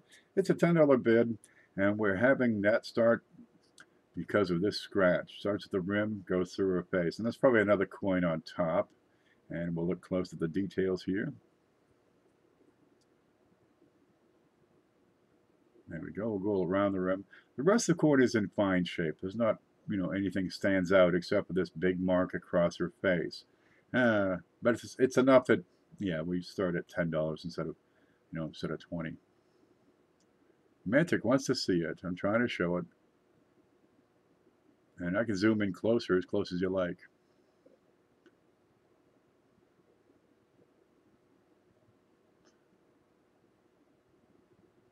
Yeah, but that is that's significant damage that has to be explained first. Thanks. Okay, thank you.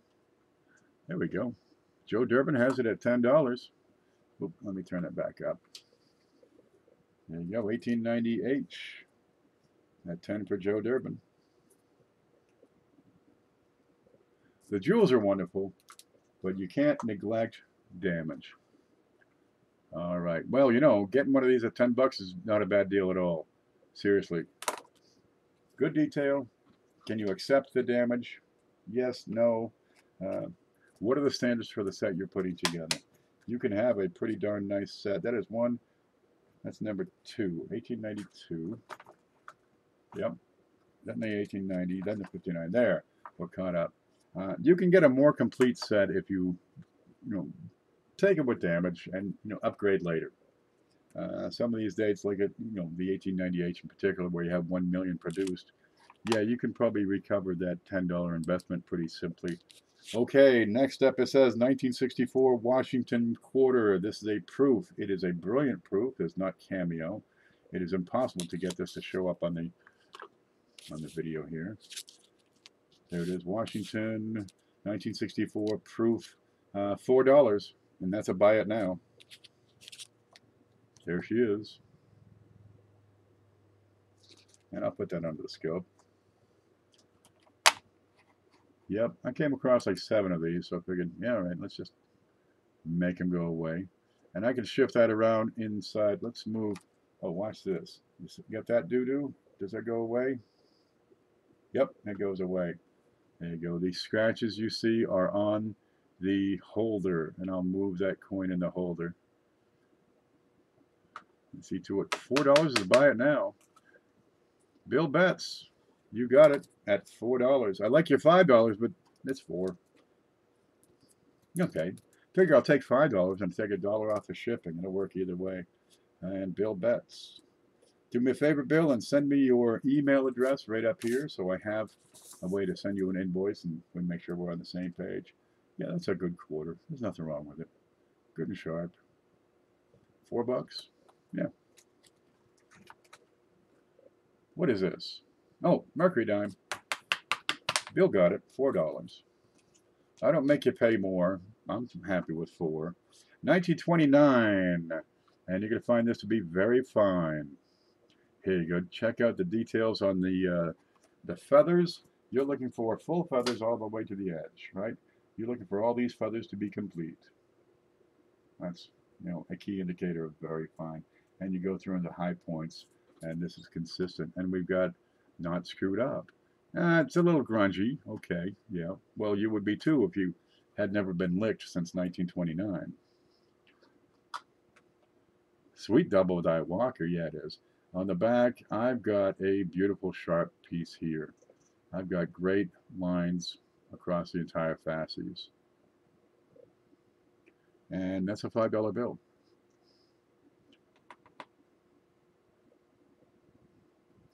Any takers? We'll move on. 1929. Email, PayPal, that's right. If you want to order something, let me know by email. That way everything's straight. People sometimes order in the comments of a video, or they send money by PayPal and there's a comment in there, and some is, put this towards the big show and some towards the bill. And we need to get on one single page, and that's what the email is. So I can find it, everything in order. Works out pretty well. $5 buy it now price. I'll send payment now. Well, with the invoice, see, we also are able to account for shipping. Some people, they say, oh, I didn't include shipping, so here's another payment for shipping. And every time you send by PayPal, it's got to be goods and services. And each time they're going to take out 3% plus 30 cents. So I like to put everything on one single invoice. It saves me the multiple 30-cent charges. Next up, I got a 1924 D Lincoln penny. There you go. But also having the invoice and actually having a system worked out, it gives me buyer protection and seller protection between the two of us, and that's a good thing to have. I got a 1924 Lincoln, and this is fine plus. Really, you might think it's very fine. I don't think the face is quite strong enough for very fine. Just not enough depth in between the cheek and between the mouth and the ear. Not quite enough. But boy, it's a pretty darn decent fine. On the 20s, it's hard to get these things with solid lines on the back. Right? This weakness here, well, is this because of the weak dies that they had at the time, or is this wear? And I think that on the left it's wear. Over here it's a combination of a weaker die. Got a couple of marks here. What is the starting bid on that? $16 a starting bid on this 24D. It's a semi-key date. And we go from here. I can scroll that up just a bit and get a better look at the whole thing. 1924D in fine condition. $16 starting bid. I've got no buy it now on this. I'll do a buy it now of 23, but that's what the book offers for value for fine. And I use Numis Media for the values. But $16 the starting bid. If you just can't stand it and want to make sure you get it, 23 is the bin.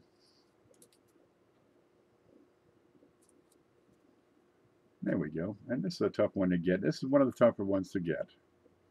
And once you get it, it's like, ooh, you become a serious collector when you get one of these.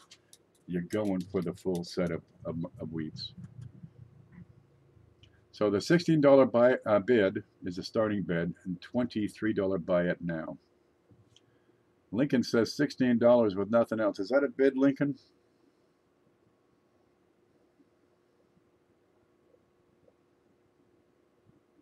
You have a bid of $16. Lincoln with a $16 bid. $17 will take it home. Otherwise, it's going to go to Lincoln. Yep, and you're lucky if you win it, because I got some more of those Canadian pennies that granddaughter likes. You know, just a bunch of circulated Canadians, 1978 and 83 and stuff. We'll just throw those in. But it's a darn respectable one. It's so hard to get strong reverses on the 20s sometimes. Just getting wheat lines is a pretty good one. Sydney's got this one. Okay, Merck did nothing. The 29, nope. Sorry. Oh man, it's time for new glasses. 24D Lincoln strong reverse F plus $16 to Lincoln. You got it, baby. Whoa! It's okay. It landed on the desk. Next up, what do you got? 1921. Oh. Scarface. Okay, Scarface. 1921 Lincoln got a scar on his face. Where is it? Right in there. Now, I like to have, if there's going to be contact marks on Lincoln cents, I like to have them not on his face, right? Because the most prominent feature on a Lincoln cent is old Abe's head, right? And I like to see those without scratches or scars or contact marks. When you see those on his head, that's, geez, that's like a bummer, you know? But this is a 1921. It is almost uncirculated. And look, you got the bit of the tie showing up here. You got just a little rub on top of the ear, on top of the cheek, just a bit right up in through here. Wonderful detail. Over here you got some finning, and this section right here where the finning has been shoved in. And I'll give you a close-up of that. But it's almost uncirculated. Let's have a look at the back. And again, finning on the same side. So it'd be a well-centered piece. And look at these. Look at the lines. They are complete all the way up. A little touch right here. And complete lines all the way up. The feels on this aren't too bad at all. The worst part about it is that bid on his face. Oh, the money. $15 is the starting bid on this. On a 1921 AU. And let's have a look at the color while we're here. It's a nice light chocolatey. It's your standard looking color. Nothing too dark. $15 has been made by Lincoln. I guess he's working on a third set. Here's the other side. Let's get the light on there just right. Excuse me. There we go. Lincoln says $15 for that Lincoln. There you go. 1921 AU. The worst part is that bit on the face. And really, I wouldn't mention that if it was a lower grade, but an AU, yeah, I gotta show that one. I'm filling up a third set. Well, good luck and good luck, you know. Oh, Lincoln just got a dance go. That's what that is. That's why he wants another set of dance goes. You'll like this one. This will stand up as one of the earliest. Black Steel says, I'll be watching but can't respond. About to go out with family. We'll say hi to him. Tell him about coin collecting. Why not? You got kids in that family? I'm sure you do. Okay, we're going once at 6. Now at 15. Lincoln Central has this at $15 in 1921 AU. Yep, you take care and stay groovy, Black Steel.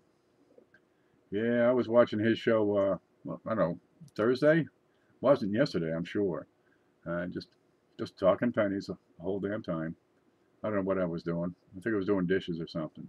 Sold a Lincoln for $15. 15 Lincoln. Let's put that up. What do you got next? Oh, God. Oh, wait till you see this. Oh, God, I fell in love with this. Had to have it.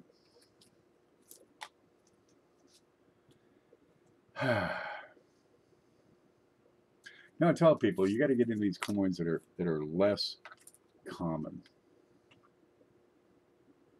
I got a quarter here. This is an 1857 quarter. It's a seated Liberty quarter. Pretty darn good shape. I'll explain that in a bit. Mintage at the time in 1857 for the quarters was 9.6 million. But there weren't many collectors back in 1857. It didn't get off the ground until around 1900, and even then, they were few and far between. And already by that time, these 50-year-old, 60-year-old coins, they'd already fallen into well circulation and tough to get a hold of. Here, we want to look at Liberty. I want to see a full, complete Liberty here. We want to see that shield full and complete. I've got just the corner starting to blend in right up here. Right? Just a light bit of flatness on her finger. Up here, I've got all her fingers, every bit of detail on her face, the whole darn bit. At VF and better, I like to see that these are cut all the way through. You get 6 lines through. I'd give this baby XF. And not only that, but XF45. However, on the reverse, right above the eagle, I got a few small scratches. Just a few. Somebody must have wiggled something with a pen or a nail or something scratchy. But take a look at the rest of this coin. I've got every bit of feather here on there. Every bit. And for XF45, this fully qualifies. And that's a $quarter, 1857.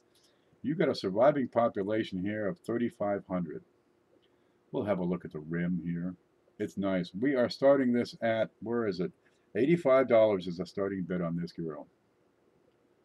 And the book value, if you look that up, is $100 for extremely fine.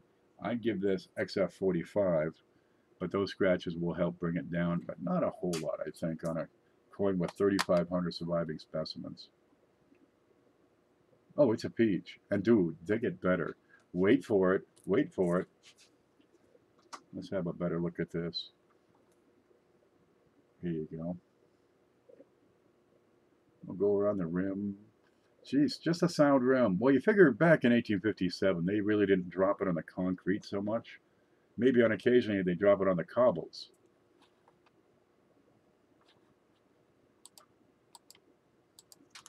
And here we go. We'll get in there and have a better look. And that's a deep, rich gray tone. Maybe it'll come into focus there. Maybe it will never focus. Maybe I should just hit it with a rock. All right.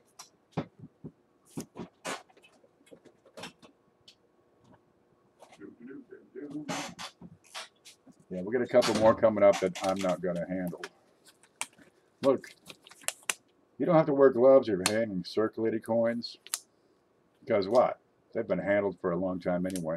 But once you start getting into better grades, better dates, more value, brilliant and uncirculated, yeah, put on a glove, you know. Nope, we're not going to see that.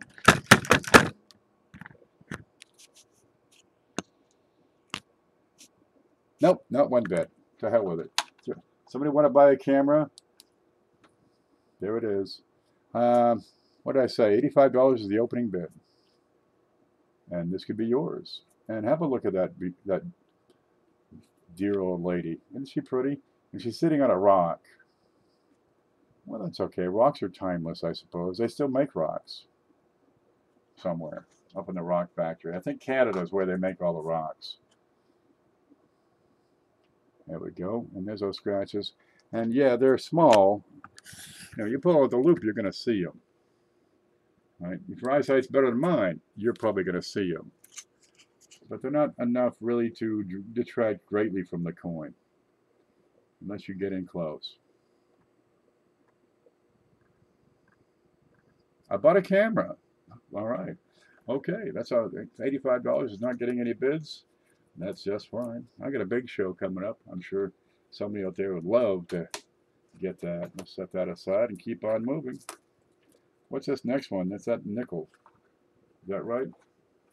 Yeah. Oh, this is a peach. I like this one. Where'd you go? Stand upright. Is that it? Yep, we're over here. Nickel. You know how much everything was when I was a kid? A nickel, right there. And we can't see a darn thing. Oh, what the heck with it. Put it under here.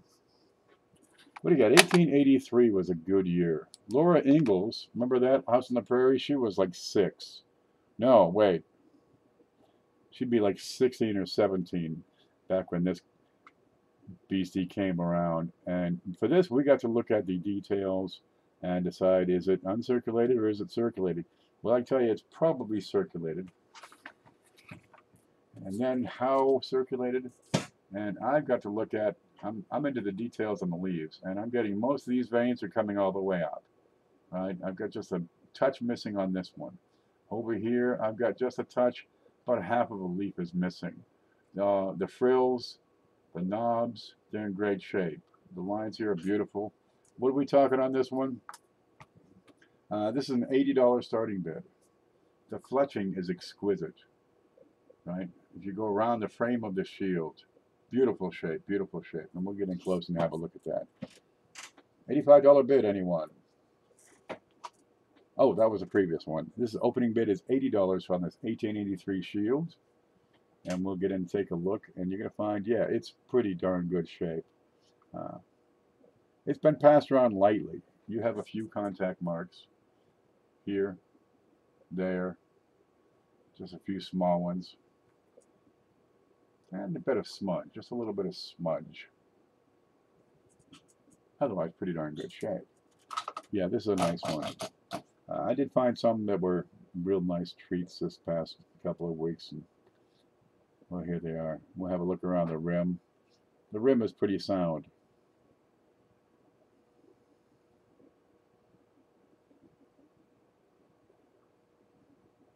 When you start getting into these grades, these higher grades and older coins, yeah, the details matter. You want to see a few contact marks. You want to see a sound rim.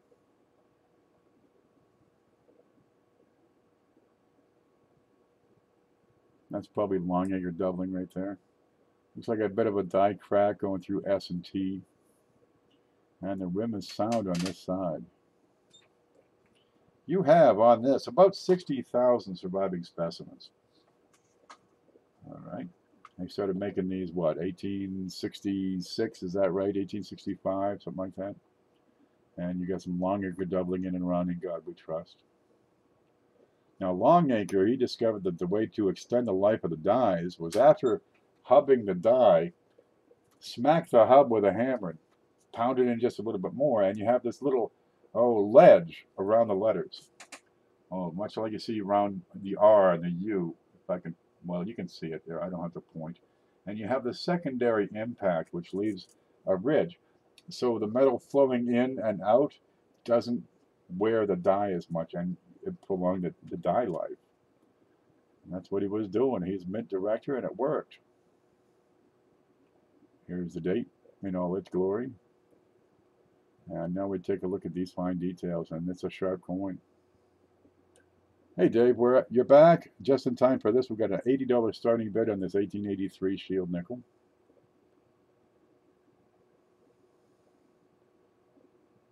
There's your lines inside.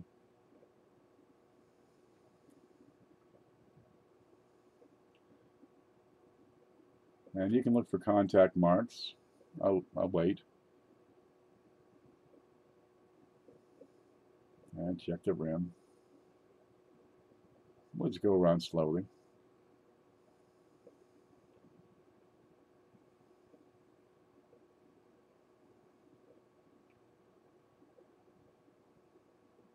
Now it's a coin with a little bit of grunge, very little wear. And you get these shield nickels. I've put them up before, just worn down to nubs, and they're still, you know, 10 bucks. I don't have $80. Neither do I. That's why I'm selling the coin. That's okay. From the sounds of things, it looks like it's going to still be available. We've got no bids. I'll set that aside. Email sent with order as well, says Silver. You got it, baby. So we got an X on that. Oh, let's see. This one just showed up. I was cleaning the desk. I said, oh, look, it's another one of these. Okay, let's get this out the door. This is $3. It's a buy it now. And we'll just take a quick look. This is an easy one. Wait, let me check my pocket change. I've got a 1960. It is brilliant. It is uncirculated. It's got a few minor blemishes, that's all. And it's a small date. There you go. Let's have a look at that date. Well, first, let's flash off the color real quick. Yeah, it's a brilliant, bright, full red. Here's your back side. Little blemish there by 1. Little spot in the middle of the cornice work there. There's a $3 bill. Take it, don't take it. Life will go on and we'll all be happy. Let's have a look. But boy, there's 2 paths in front of you. One path has this coin, and the other is dull. That's a 1960 small date. $3. All right, we'll set that one aside. Jeff Dunn said, nope, CJ, I see CJ first.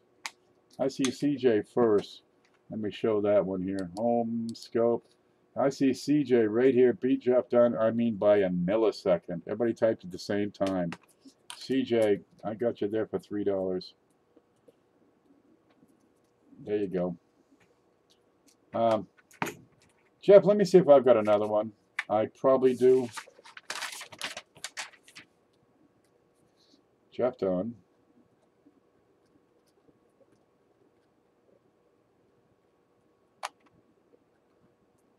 There, 1960 BUSD. If I find one, I'll get you some photos. And yeah, I think we can probably work with you here. Okay, next up, let's see. 1943 BU spots. This is a buy it now. It's got a photo. You don't see the spots except really under this camera because of the way it shows up. I picked up a whole roll of these, and they were splendid. The condition, the grade of the coin is exquisite. You'll see that a bit. Here it is. You can see the color here. Yeah, it's beautiful. It's blue-gray, full luster. This is not reconditioned. We can barely see a damn thing here. Let's try that. All right, and you see here, these are not dark spots. Oh, I see. It's daytime. This is sunlight. There. Yeah, it's that time of the year where the sunlight comes in. Usually there's this one time of the year where I leave the door open and the sun at noon bounces off my windshield right into my face, and it's just, you can't get away from it and have the door open. Okay, here's the back of this. Bump the camera. Now let's look at it under this camera, because this camera is going to make any little imperfection just jump right out at you. Scope. There we go. And you can check out the grade right here. Now let me tilt this camera so you get a better idea of the color. Those spots, they're white. They're milk spots. But on this camera, they look black. No, sorry, they're not really black spots. They're milky. And you can look for contact marks where, yeah, it's great shape, but spotty. $5 bill takes this home. Much better. Yeah, it's the sunlight. Curse the sun. There it is. There it is. And that big thing in the black on the back, okay, that is a little darker, but the area around it is white. Put it flat, the whole thing looks. This camera shows poor quality on the color on that. $5 bill will take this home. And if you have a 1943 D, it looks like this. Well, you're doing pretty good.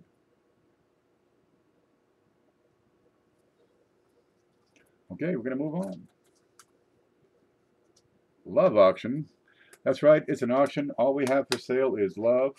Plenty of it for everyone. Just come and get your fill. You want to talk about love? Let's talk about love. Do you love coins? How much do you love your coins? When your coins look like this, you love them all the more. This is love. This is what love looks like.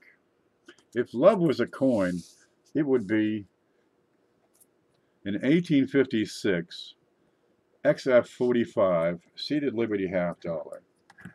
Oh God, this is a peach. I sleep with my coins. You probably do, I bet. I don't doubt it one bit. Okay, we're going to look at this up close. Here's the color. You got a dark spot over there by her butt. No, it's got nothing. It's on a coin. It's got nothing to do with Liberty herself. Here's your eagle. Dude, it's freaking beautiful. All right.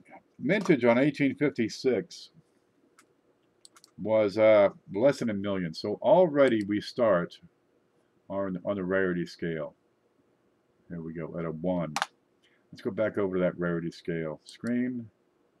Come to here. Where's that utility? There's a rarity scale. All right. This is PCGS on the right side.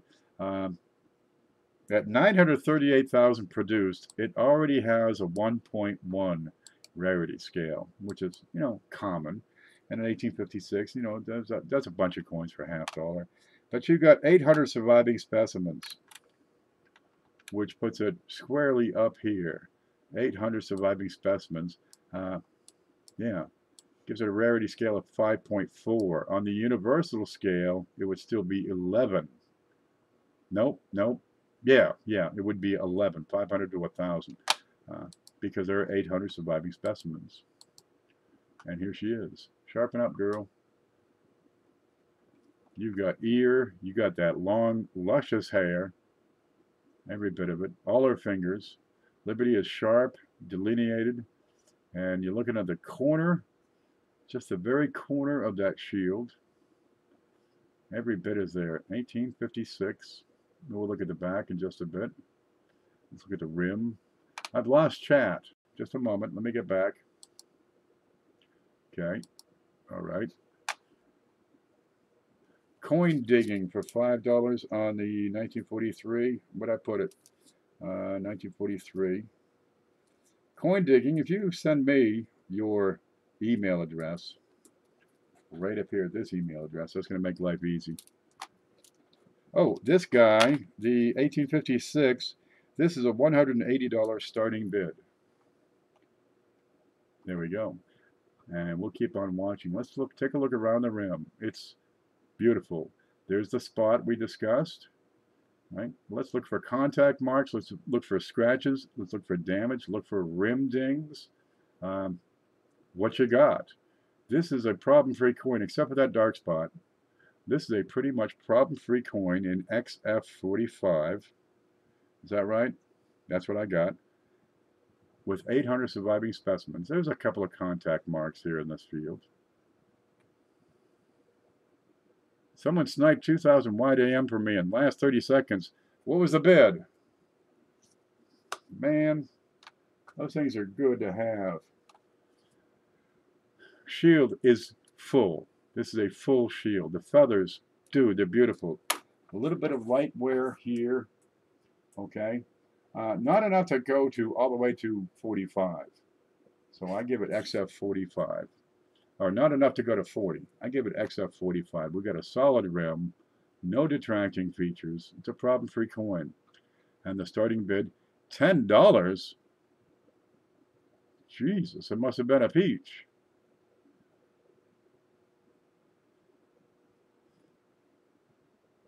I'm not interested in trades. They just don't serve my needs. Yeah, them whams. Dude, pick them up. I see them for cheap and I pick them up. I might not sell them, but if they're cheap, I grab them because they will go up. If you see those folders, right? I've seen them with the 1955 double die. I've seen them with the 1972 double die. If you see these, add the whams. The value of those whams is going to go to 20 bucks, 30 bucks. Please. Oh, that explains it. I see it now. Okay. Check out the claws, the fletching. Look at the fields. This is a $180 starting bid. And if it doesn't happen, that's okay. We'll just move on to the next one.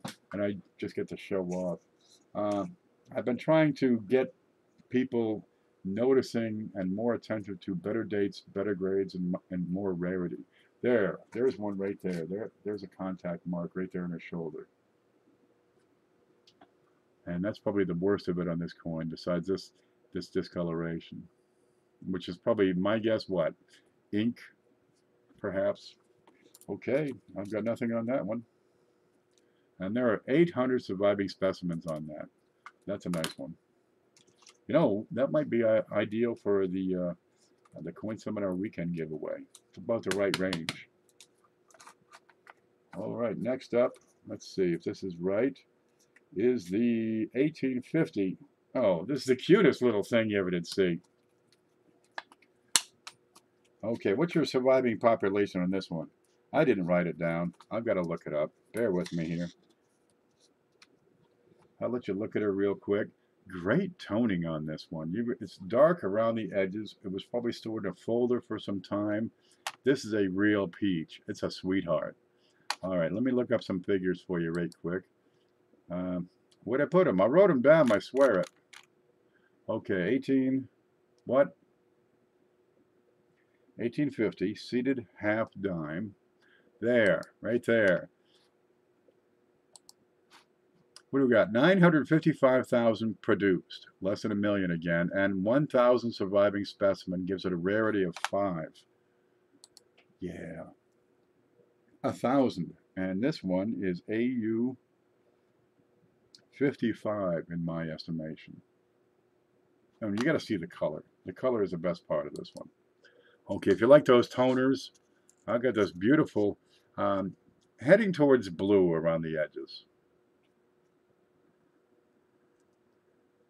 But otherwise, you got a great luster on this coin. And a little bit darker on the bottom, if we can get that to show up. Get my hand out of there. No, that's almost useless to us. Let's get back to this camera. There it is. Okay, let me find the chat. There's the chat. Good. Email sent. Thank you very much, Coin Diggin'. Okay, the bid on this one is $125. That's the opening bid. Let me check and see what Numis says for the value. I had it. I wrote it down. Numis is giving this $136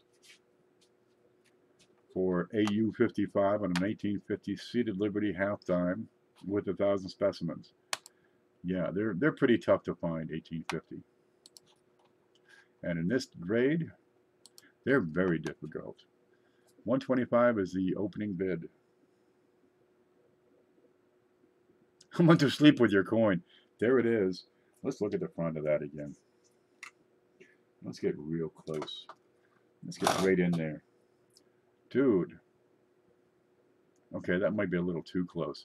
No, there's no double dies that I can tell. That's a sharp and neat 1850.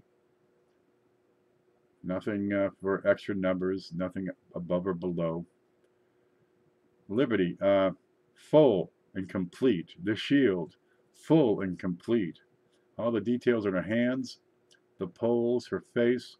Okay, you get a little mark across her neck. Poor thing's been decapitated. Getting them this sharp is a tough one. This is well worth it licking. I would lick this coin. If it was up to me, I'd lick it every day, but you know, over time it's going to wear down my tongue. Yep, if I lick it, it's worth it. Okay, that's a 125 starting bid. I don't see any interest, so we'll just move on. That's a nice one.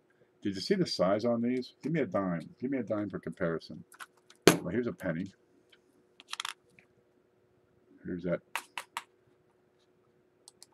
There you go. There's a Lincoln, and there's a half dime. They're about 1 gram. They're 1.1 grams. There it is on top of the penny. They are little things. Yeah, there it is. These are the kinds of coins when you get to you know, mintages of 1,000 or surviving population of 1,000. These are the ones that in 20 years you're going to think, I'm glad I spent that $100. Okay, here I've got another one of these dandies. Beautiful shape, but we're going to look at the rim up here and the rim down here. It's got some issues with the rim. Up here it's not so bad. It's actually just the finning is rolled over. Over here it's a little bit of a ding. And this is important when you get into this high of a grade. What do you got here? Where the hell is it? It's an 1853 seated Liberty half dollar. And we call this one AU50. Dude, check out the hair. I love a girl with hair long enough to tie around my waist. And there it is. I'll probably get in trouble for saying that. Liberty, full, complete, clear, crisp. The shield, every bit of outline on there. All right, and we get to this rim. And here we got the finning that I'm talking about. Now the finning is where the metal gets between the die and the collar. So you get this little tiny raised rim right around the edge of the rim. And that bit that we're looking at is just kissing it, just kissing that finning. If we can see it here. That's it. Oh, but from head on, it looks like a, you know, it looks bigger head on. But you have to understand the level of that to really get in and appreciate it. And over here, somewhere here, there. This is not finning. And that's a ding right in the corner. That's the worst of it? Yeah, that's the worst of it. The starting bid on this one, where the heck is it? Seated. That's $150 is a starting bid on this one. Seated 1853. And this has arrows. Oh, wait till you see the back. Dude, this is a beautiful thing. This is the year they had the raise. Now watch, right? 4 o'clock is the ding. So on this side, it should be at 2 o'clock. And there's no ding. But you got the raise. This really sets this design off. It just fills it with beauty. That's a great design right there. Opening bid is $150. C, that's right. I was making dinner, plus I'm broke. I made a pan meatloaf earlier today, right? You take like a hamburger and throw in some cheese and egg and, you know, garlic, and if you got onion, throw that in. I like to caramelize it first. Then I throw in, you know, like some breadcrumbs, right? So it slurps up all the juices. But well, I had some of that dry mashed potatoes, you know, the instant mashed potatoes like they got at Kentucky Fried Chicken. Okay, well, I threw some of that in instead of the breadcrumbs, so it'll slurp it all up and do it. It works out so good when you pan fry it. And so instead of baking the darn thing for 6 hours, which, you know, it never comes out right, let's face it, you just do it in the pan, put a lid on there, and the potato, you know, it absorbs all the juice and gets crispy, and oh, it's delicious that way.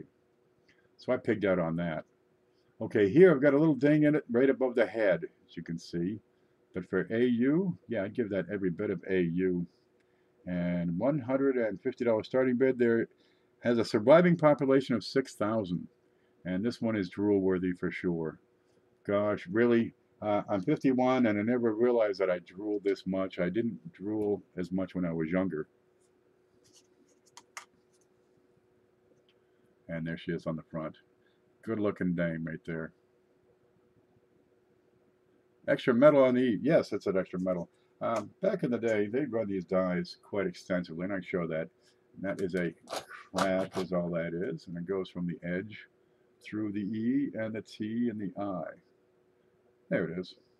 You see right where it starts, goes to the E, it's a die crack. connects to the T, connects to the I, and connects to the N. Little ding in the N. And that's it. And kind of trails off into nothingness after that. You get a little bit of a long acre doubling, and that's it. But 1853, when did Longacre move in?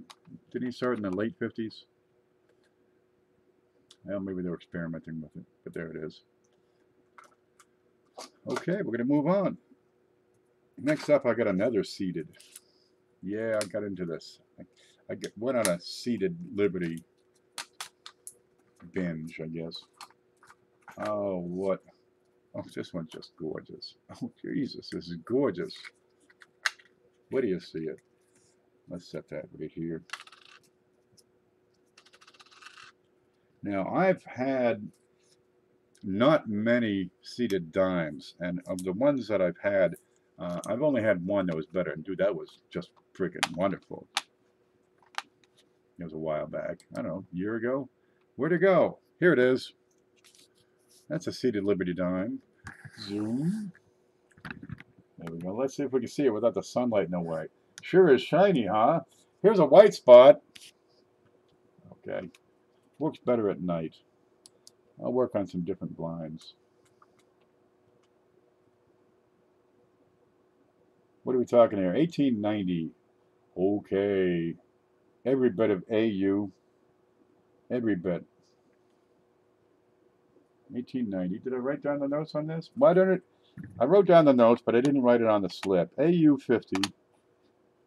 Let's find him. Let's see. That's a halftime. 1890. That's that one right above it. Okay. This is the book value on this one is $83. You have 991,000 produced. Is that right? No, 9.9 million. That's right, 9910951. And you got 5,000 surviving specimens, a rarity of 4. There you go.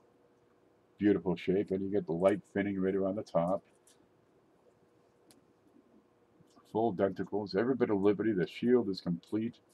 And if I flip this back and forth, so you can see every bit of detail on here. And just the lightest trace of wear. Let's get to the back. Better than most I saw at the coin show today. Man, do I go back and do shows? I could really use the money. Or do I just, no, because there's all that lifting and stuff involved. And who wants that? And then you got to get up in the morning and stuff. Opening bid is, what do I got here? I have $75 as the opening bid on this one. The issue, I've got a little mark right below the word dime, right in here. Mark here, mark there. We can have a better look. You got every bit of the veins on the leaves. All the corn, all the wheat. Dude, it's in there. Look at that. Makes you just want to pour some butter on that. I'll be your assistant if it gets me out of the house. Well, I suspect it would. It'd be most of the weekend just to drive here. I'm in northern Florida. You're in Upper Peninsula. Yeah, she's up in Michigan. There we go. Let's see if we can get a close-up look. Very clean coin. And yeah, it's not been cleaned. It's just, spent and kept. One guy spent it, one guy kept it. You got just the lightest touch of toning starting in at the edge. And here's your coin tassels, which I think is that the state flower of Upper Michigan. And there's the corn. Now, how come you got corn and tassels?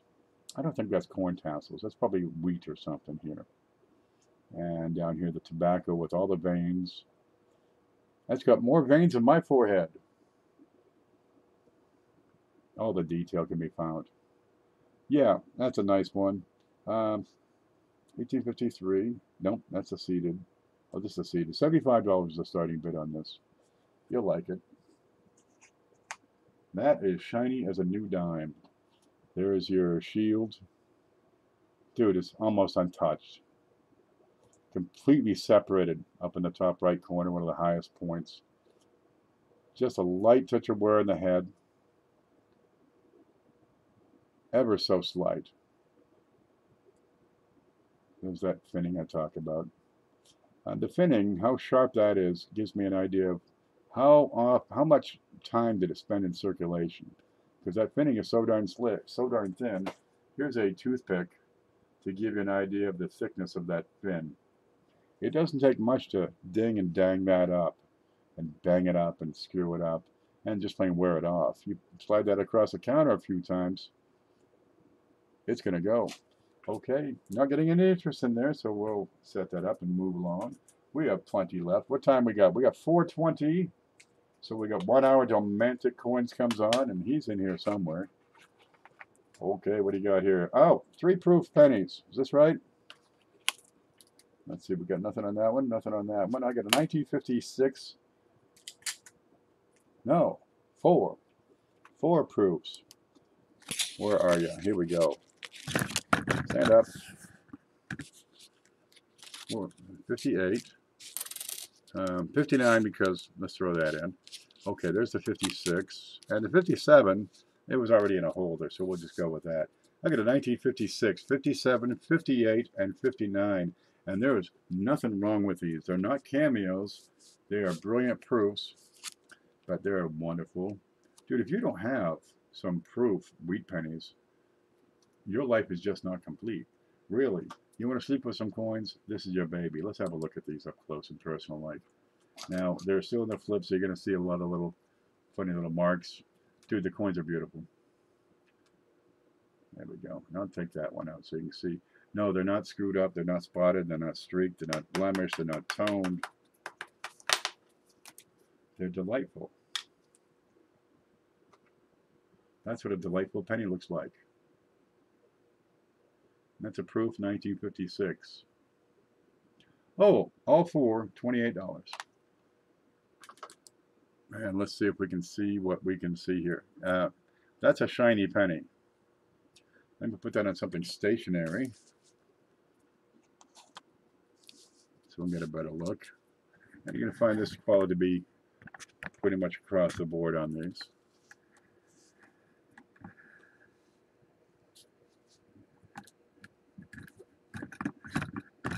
Let me separate those legs a little. Focus! Focus, focus. There. That's what you're looking at for a proof 1956. There's the 57. Robert says, I'll take it. Here's the 58. You ain't got a proof wheat? Dude, you want to get some proof wheats. Robert, I got you covered here. 59 to 58. Robert, grab it. They belong to you. Do me a favor and send me your email address so I can get you an invoice easily, painlessly. I'm sure it's in the PayPal system somewhere, but I don't know what your email is, and I have to have that to type it in right. Maury's here. Maury, it's a flat price, $28. But if you'd like one as well, I can come up with another set. Okay, add Maury.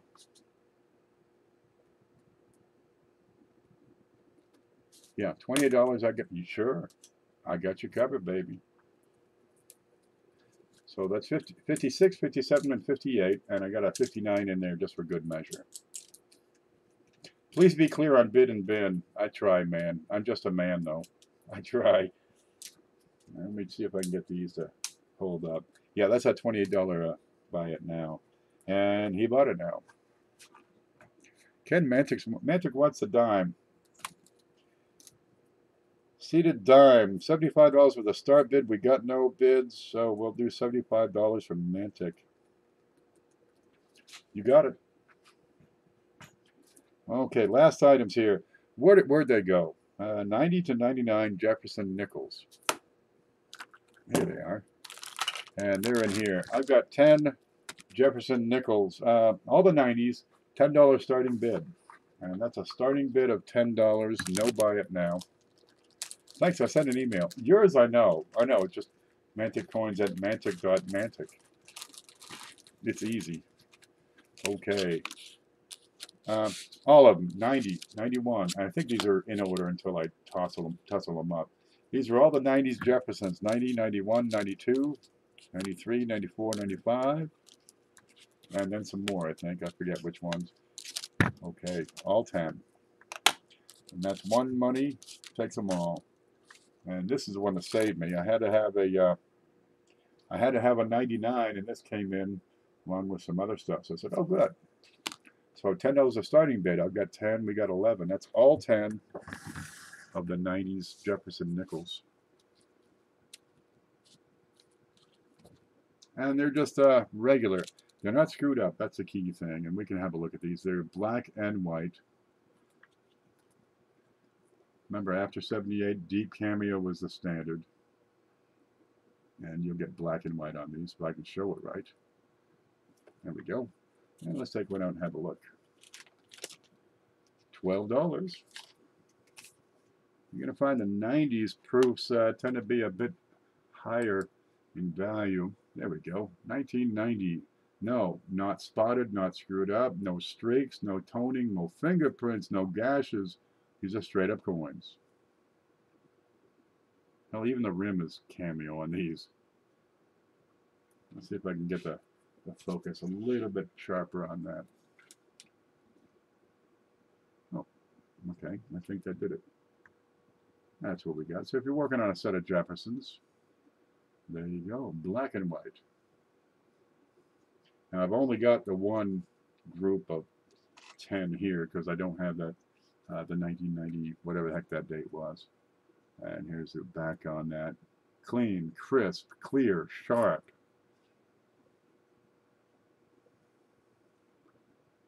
And full steps, but then that's kind of normal for the proofs. And blues at 16. There we go. I'm going to have a little coffee while you guys fight it out. I broke my normal cup, and they're supposed to be unbreakable. So now I just use a ball jar. It's a quart. I can get about 2 of these out of one coffee pot. So the trick is to have 2 coffee pots, so you can drink from one while the other's brewing. And just, I don't even know why just use a coffee pot. Come on, just get the whole pot. Take the top off there. Coin digging's out. That's okay. That's all right. Maury says $17.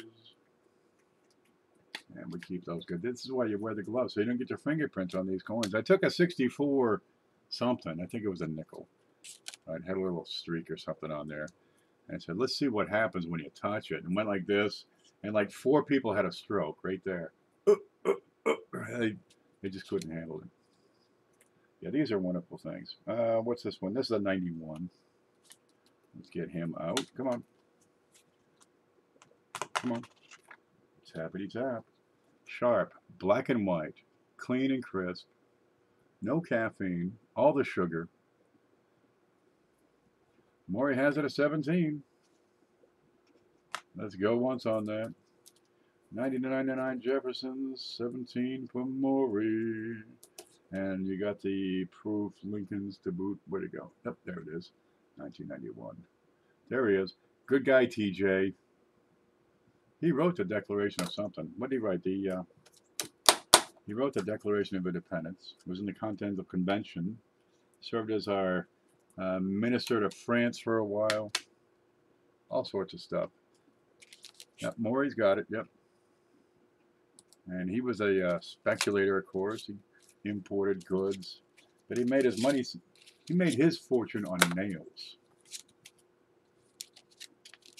Nails. He was like the Lowe's of his day. You know, sell you a barrel of nails. I don't know how much it was.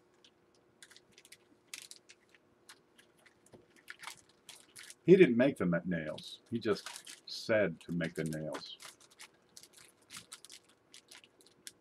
We don't actually do what we say. We just say it. You know how it goes. Okay, that's Maury. I've got quarter. Oh, this is a neat one. Where'd that go? It's been down here in my way. Yeah. Oh, I had one of these, I don't know, a month or 2 ago, and there was a lot of interest in it. So I looked around and Got another one. This is a starting bid of $35 for this. If you know what it is, you'll be pretty happy. You'll be all over it. It comes in a beautiful white clean box with a barcode on it that says nothing. It's just a bunch of numbers. More, it came from out of nowhere. That's okay. What happens if we do this? We get a box. So you get the cover, which is key to the operation. It really is. It keeps the box neat, clean, crisp, tidy, unmolested. So we can open it up and see a piece of paper, and it's a 50-state quarter, coin, and die set. I was kind of hoping Robert would be in here because this one is from Ohio. That's an Ohio quarter and die. There it is. This is the actual die. That's a mint die used to create the Ohio quarter. Ta-da! They polished the top, and boy, the guy must have just come back from his lunch break because he polished this one almost to proof. Okay. Where'd that thing CJ Saint go? CJ!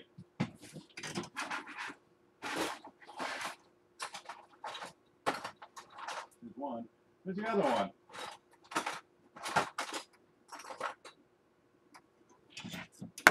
Wait for it.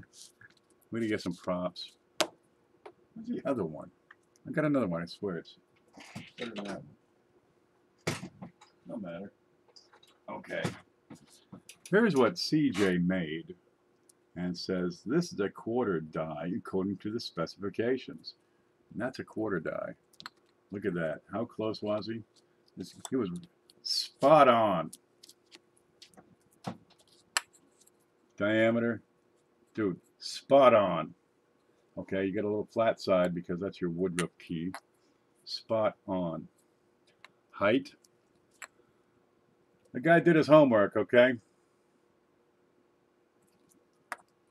Now his should be a little bit taller because this has been ground down. Size.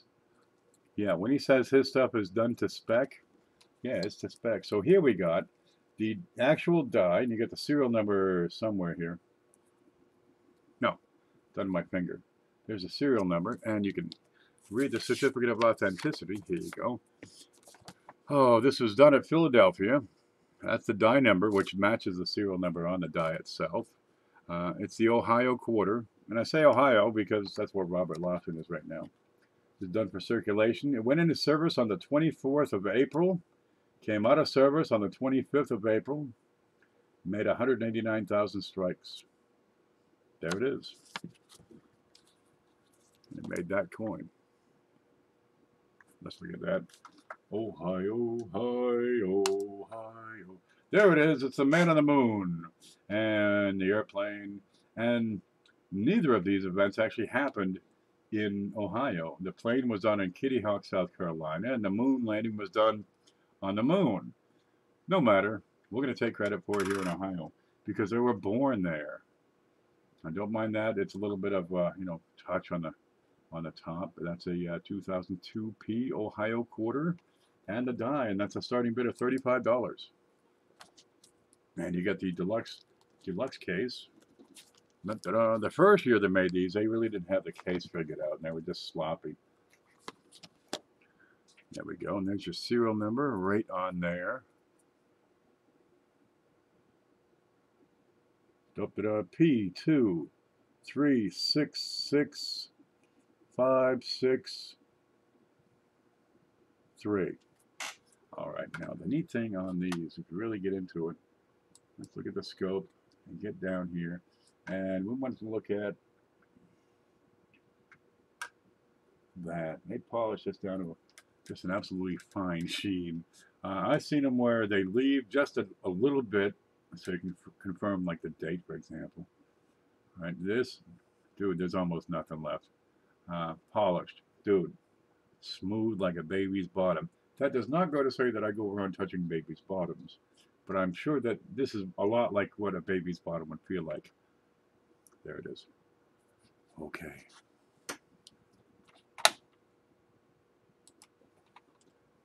And there's another die CJ made, but that's kind of a play die. Coin and die set. That's with the certificate of authenticity and the original mint box. $35 starting bid. The shipping on this one, because it's heavy, is going to be $7.50, even if you have a if it's the only thing you get. Play-Doh time. Yeah, we're going to do some stuff with these now, so we can show some how the clashes are produced, or how off-centered or misaligned dies, how those form. He used the specs from the dies I have. Well, good. He got it. Dude, spot on. That's a good match. And that's his quarter. Quarter. There it is. Okay, I'm not seeing anything there, so I'll set this aside. We got one item left, I believe. And we'll call it a weekend. There we go. Now, if there's anything unsold that you'd like to snag before it's over, just get a hold of me by email, because chances are I probably still have it. Okay, last item here is, well, let me mark that, 8 PCGS nickels. Where'd they go? Here's some. One. Oh, I pulled this one out earlier. I'm always coming across these. We start at $6 a piece, so that's a $48 for the batch. And there are 8 of them. What do we got here? We've got 1977, and every one of these is PCGS certified, Proof 69 Deep Cameo. They are crisp and clean, and really, I challenge you to those nickels we just sold. Show me how these are different from those. There. But being slabbed, well, they tend to command a little bit more. At least we start at $6 per, which is $48. Okay, 77, we got 81S, and that's type 1. These are all different. Let's see if we can see that. Hello, can you see? Hey, hey, wake up. 93S. 94S. Just black and white. And we can look at the backs too. And you can run these figures through if you want to check the PCGS number. They're right and tight. There's 4, and how do I straighten that out? My OCD's giving me trouble. There. Okay, 95, 97, 98, and the last one is 2001. And there we go. We can get that. They got to be exactly right. There. Nope. Wait. See, but on the desk it's crooked. So I have to straighten the camera out so I can straighten this out. Get that penny out of there. There. Now I'm at peace. Sold the coin digging for $48. They are yours, baby. Coin digging. And I already have your email address because you sent it already. Okay, there we go. Now, before we go, I want to give you one more chance on that starter kit, because these are pretty slick. Thanks. I needed some giveaways. They're perfect for giveaways. Right? A lot of people don't have slabs. Never had them, never seen them. Maybe they've seen them. They've seen pictures of them. Okay, $50, right? That includes the shipping. And we've got the 2 Lincoln books, 1 and 2. Right? First one is 1909 to 1940. The second one is 1941. Goes all the way through the end of the weeks to 1974.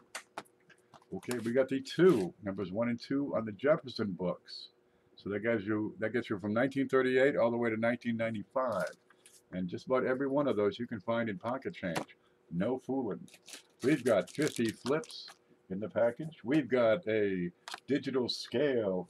We've got a 10x loop. King of tools. This is what I use all day, every day. Dude, I don't look at my breakfast without one of these. Okay, and we've got a 6-inch digital calipers. There we go. All of it. Plus, wait, there's more. We've got 4 rolls of wheat that I have not picked through. We've got a copper round, your choice of either the Apatosaurus, which would that go? Which I have lost. How do you lose that stuff? Oh, come on. How do you lose it? It's got to be here. There it is. You get either the Apatosaurus or the Walking Liberty, which you'll see right down there. And all of that is $50 and shipped out for you. Thanks. Needed some giveaways. We got them, man. We got them. Blue says, I really need more PayPal for stuff like this. I miss out. I like to buy coins just to sell them so I can make a few bucks and buy more coins.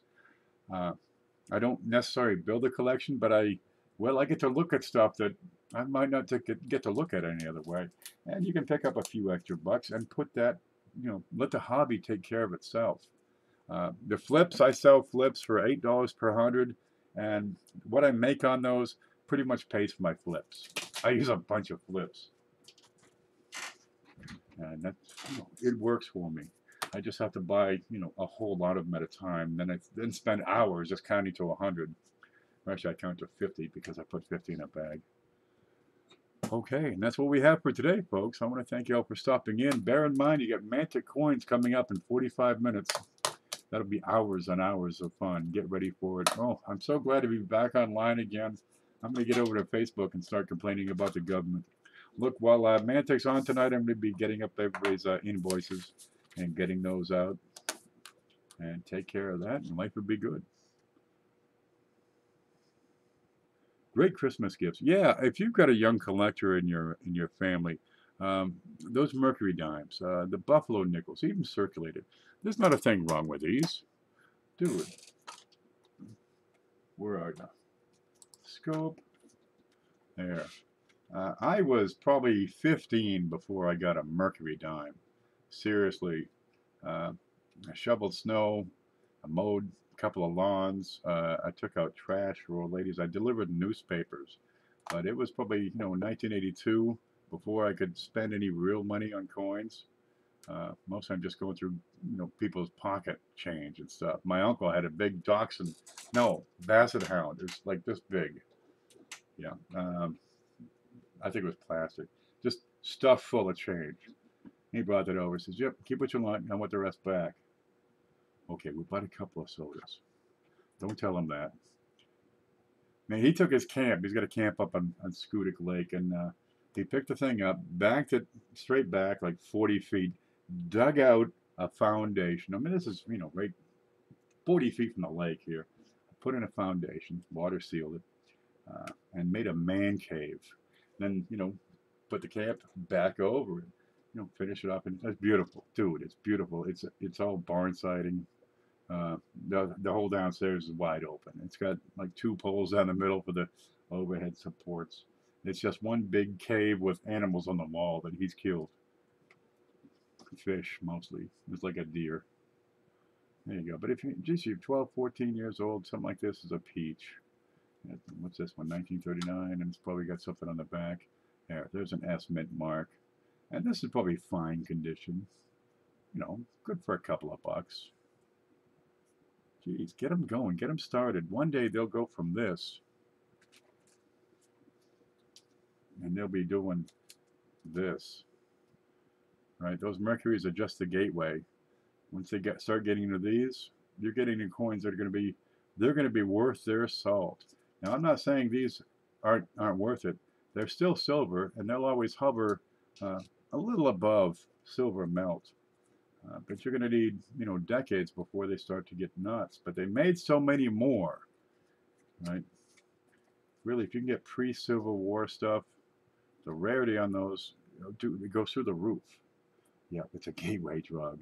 Dude, look at it. Look at it. Look at it!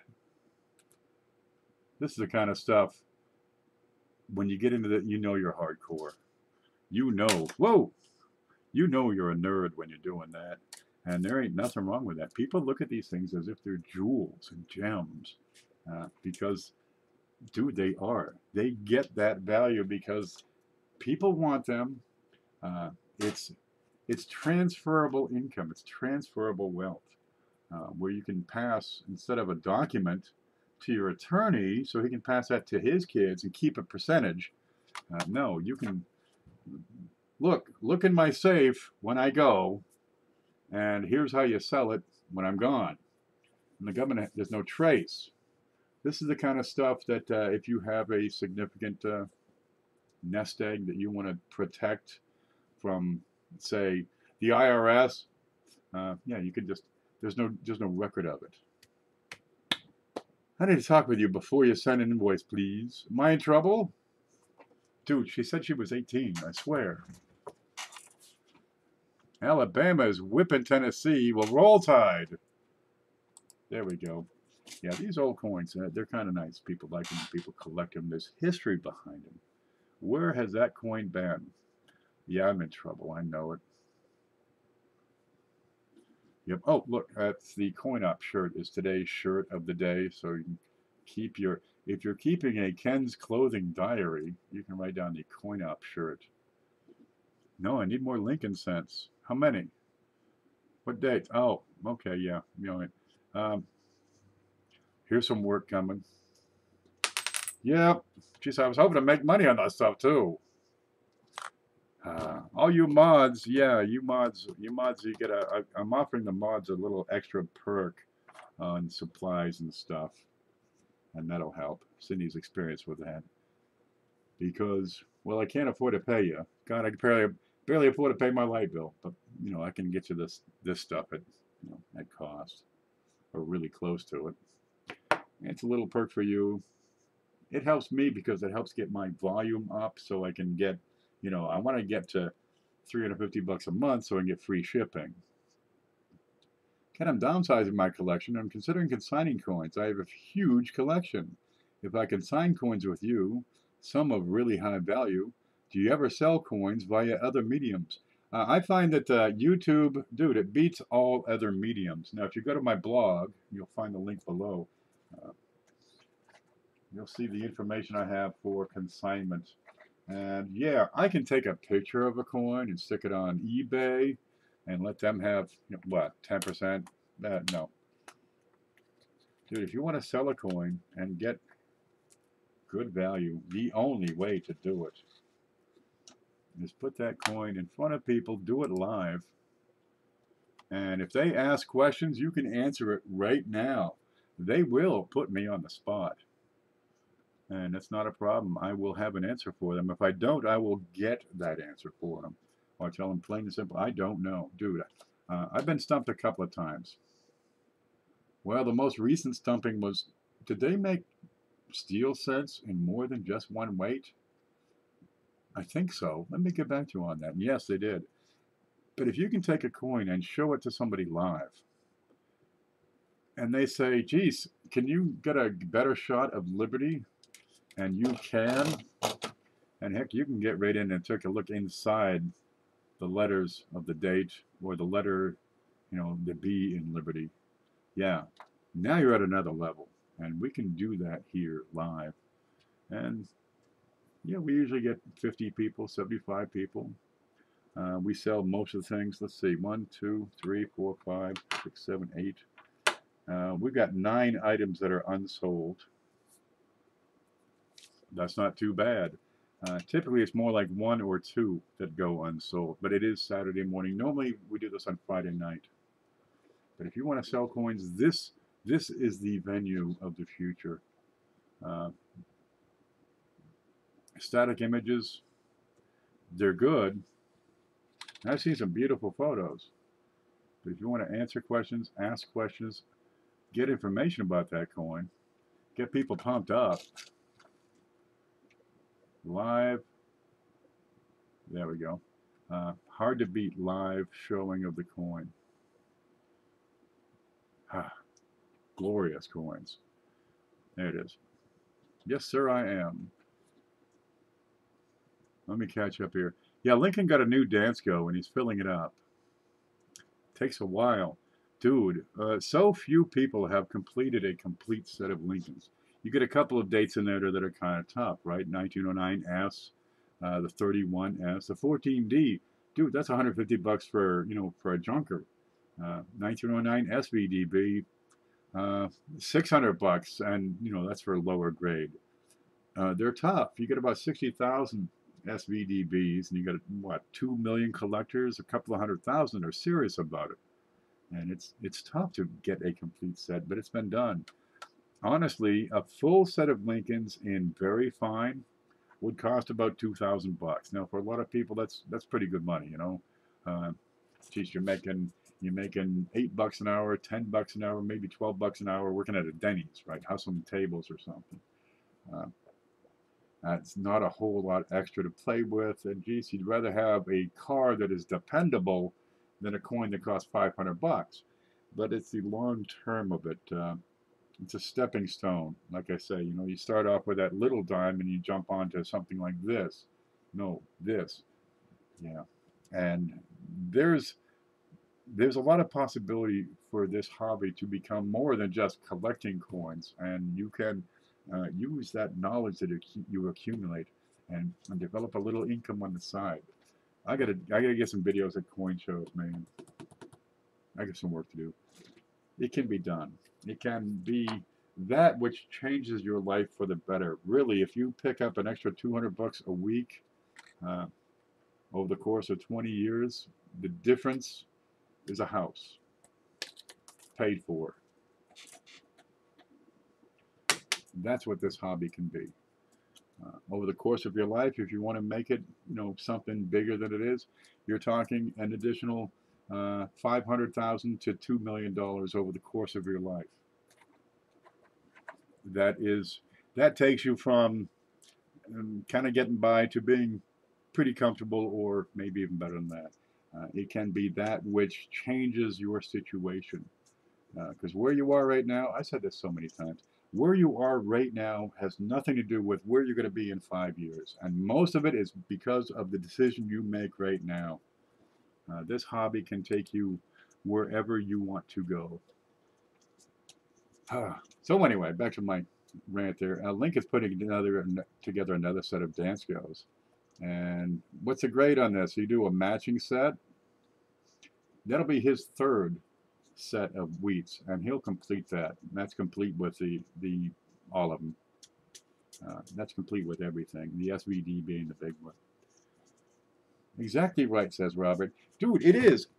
What do you want to do with your life? You can make what? $25 an hour, right? For a 40-hour job, you're making $50,000-$60,000 a year. Okay, it'll pay for your rent, your mortgage, your bills, your light bill. You'll have a decent car, maybe a Subaru, one of those Xterras my sister's got, and it'll run. It'll be dependable. You'll be comfortable. Your bills be paid. You'll be fed. You'll be warm. You'll be clothed.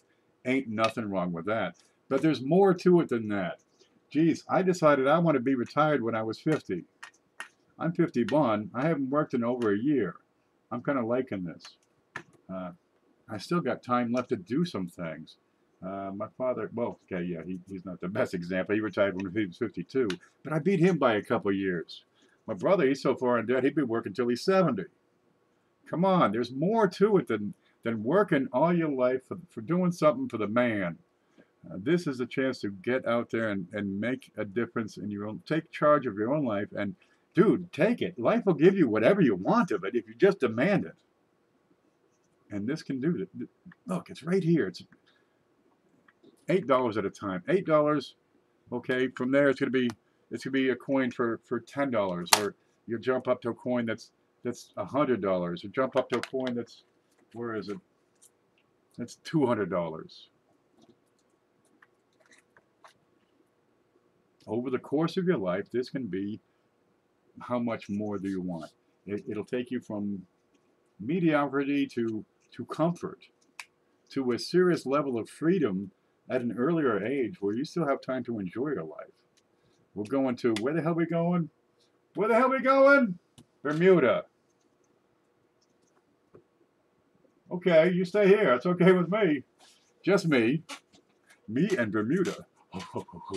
Yep. Last time I hit the place, they had to change the name from Virgin Islands. Now they just call it the U.S. Islands. You actually have to work. This is what I do. I look at coins all day. Okay, sometimes I play chess. Sometimes I complain about the government. You know, that's part of being my age. Sometimes I wonder why I drool so much. Sometimes I talk about CFA or Sylvia or CoinOp or Black Steel or CJ or Robert Lawson. Promote the hobby. It's not about the coin. It's about the hobby. It's the relationships you build with these coins. It's not about the dime. It's over here in this chat. That's where it is. Geez, I got a whole bunch of Lincolns over here, and this guy is sending me a message saying, dude, you got any Lincolns? He knows I have them. I know what he wants. Now we just have to decide, do you want a particular grade, what I have, what's going to be a reasonable price for everything he's been doing for me, and do you want it to be of the same color? There's a neat one. Put together a matched set by color. Whoa! It's been done, and they are impressive when you open up an album and all the coins are the same grade and the same color. That is a magnificent thing to see. Paula's here. Robert says, I have lifetime friends from the hobby. Surely. Oh, on another note, by the way, I just found out through the grapevine, J.T. Stanton, he's one of the authors of the Cherry Picker's Guide. Here he is, right here. Has recently passed away about a week and a half ago. I understand he had some surgery. I don't know the details, but well, just leave him in your prayers for he and his lifetime of dedication and commitment to the hobby, and keep his family in your hearts. Yeah. That's what it can do for you. It's apart from the job. It's different from the job. The job is what pays the bills. The hobby and where you take it is what makes your life worth living. It's what takes it from mediocrity into just plain fun. Come on, this ain't work. Okay, sometimes lifting those big boxes of pennies is heavy and it's kind of hard on my back, but I'm working on it, dude. I got some trained monkeys. I got this one cow. I guess he's supposed to come. He's going to mow the yard, and I can rope some pennies on his back and drag him to the post office. Yeah, but the hobby can be whatever you want.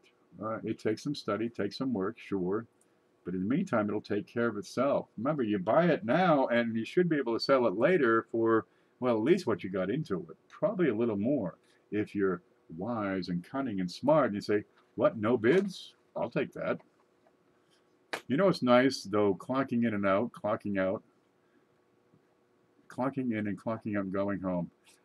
One thing about I've worked in construction and I've worked in food service, and well, going back to my early 20s, I've usually been some type of supervisor in some function.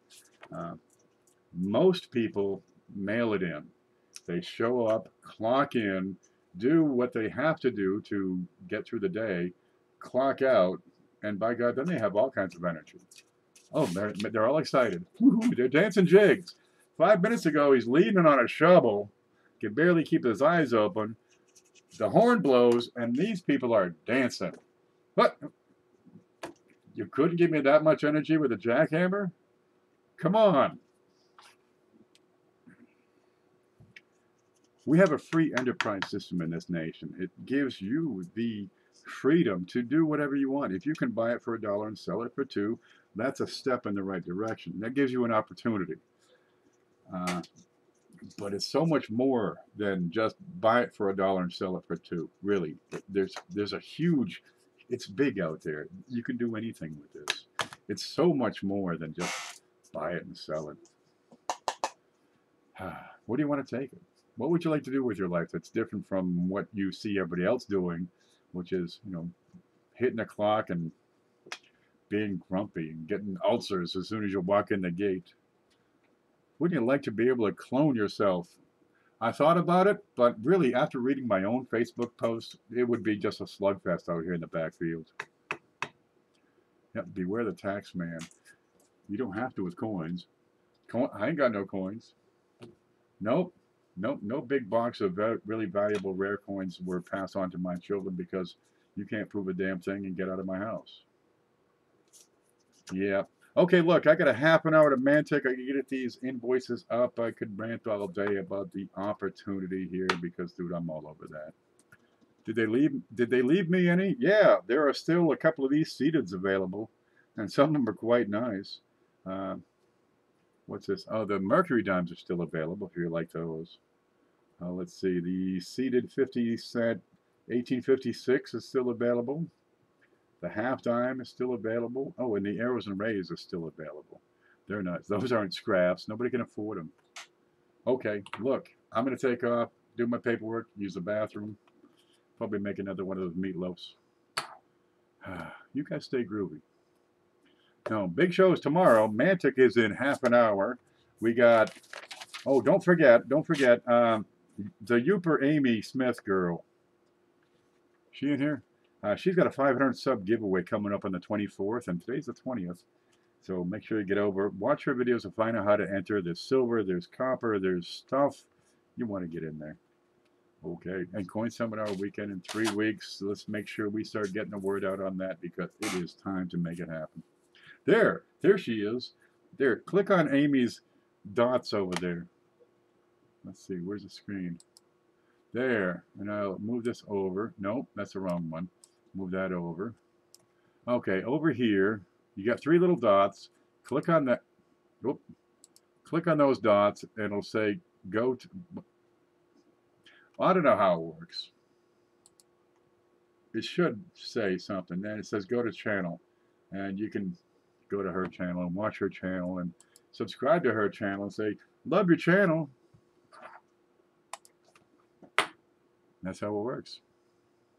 Okay, half an hour of magic, and I'll be in the bathroom for half an hour, so it works out pretty well for me too. Okay, guys, you stay groovy.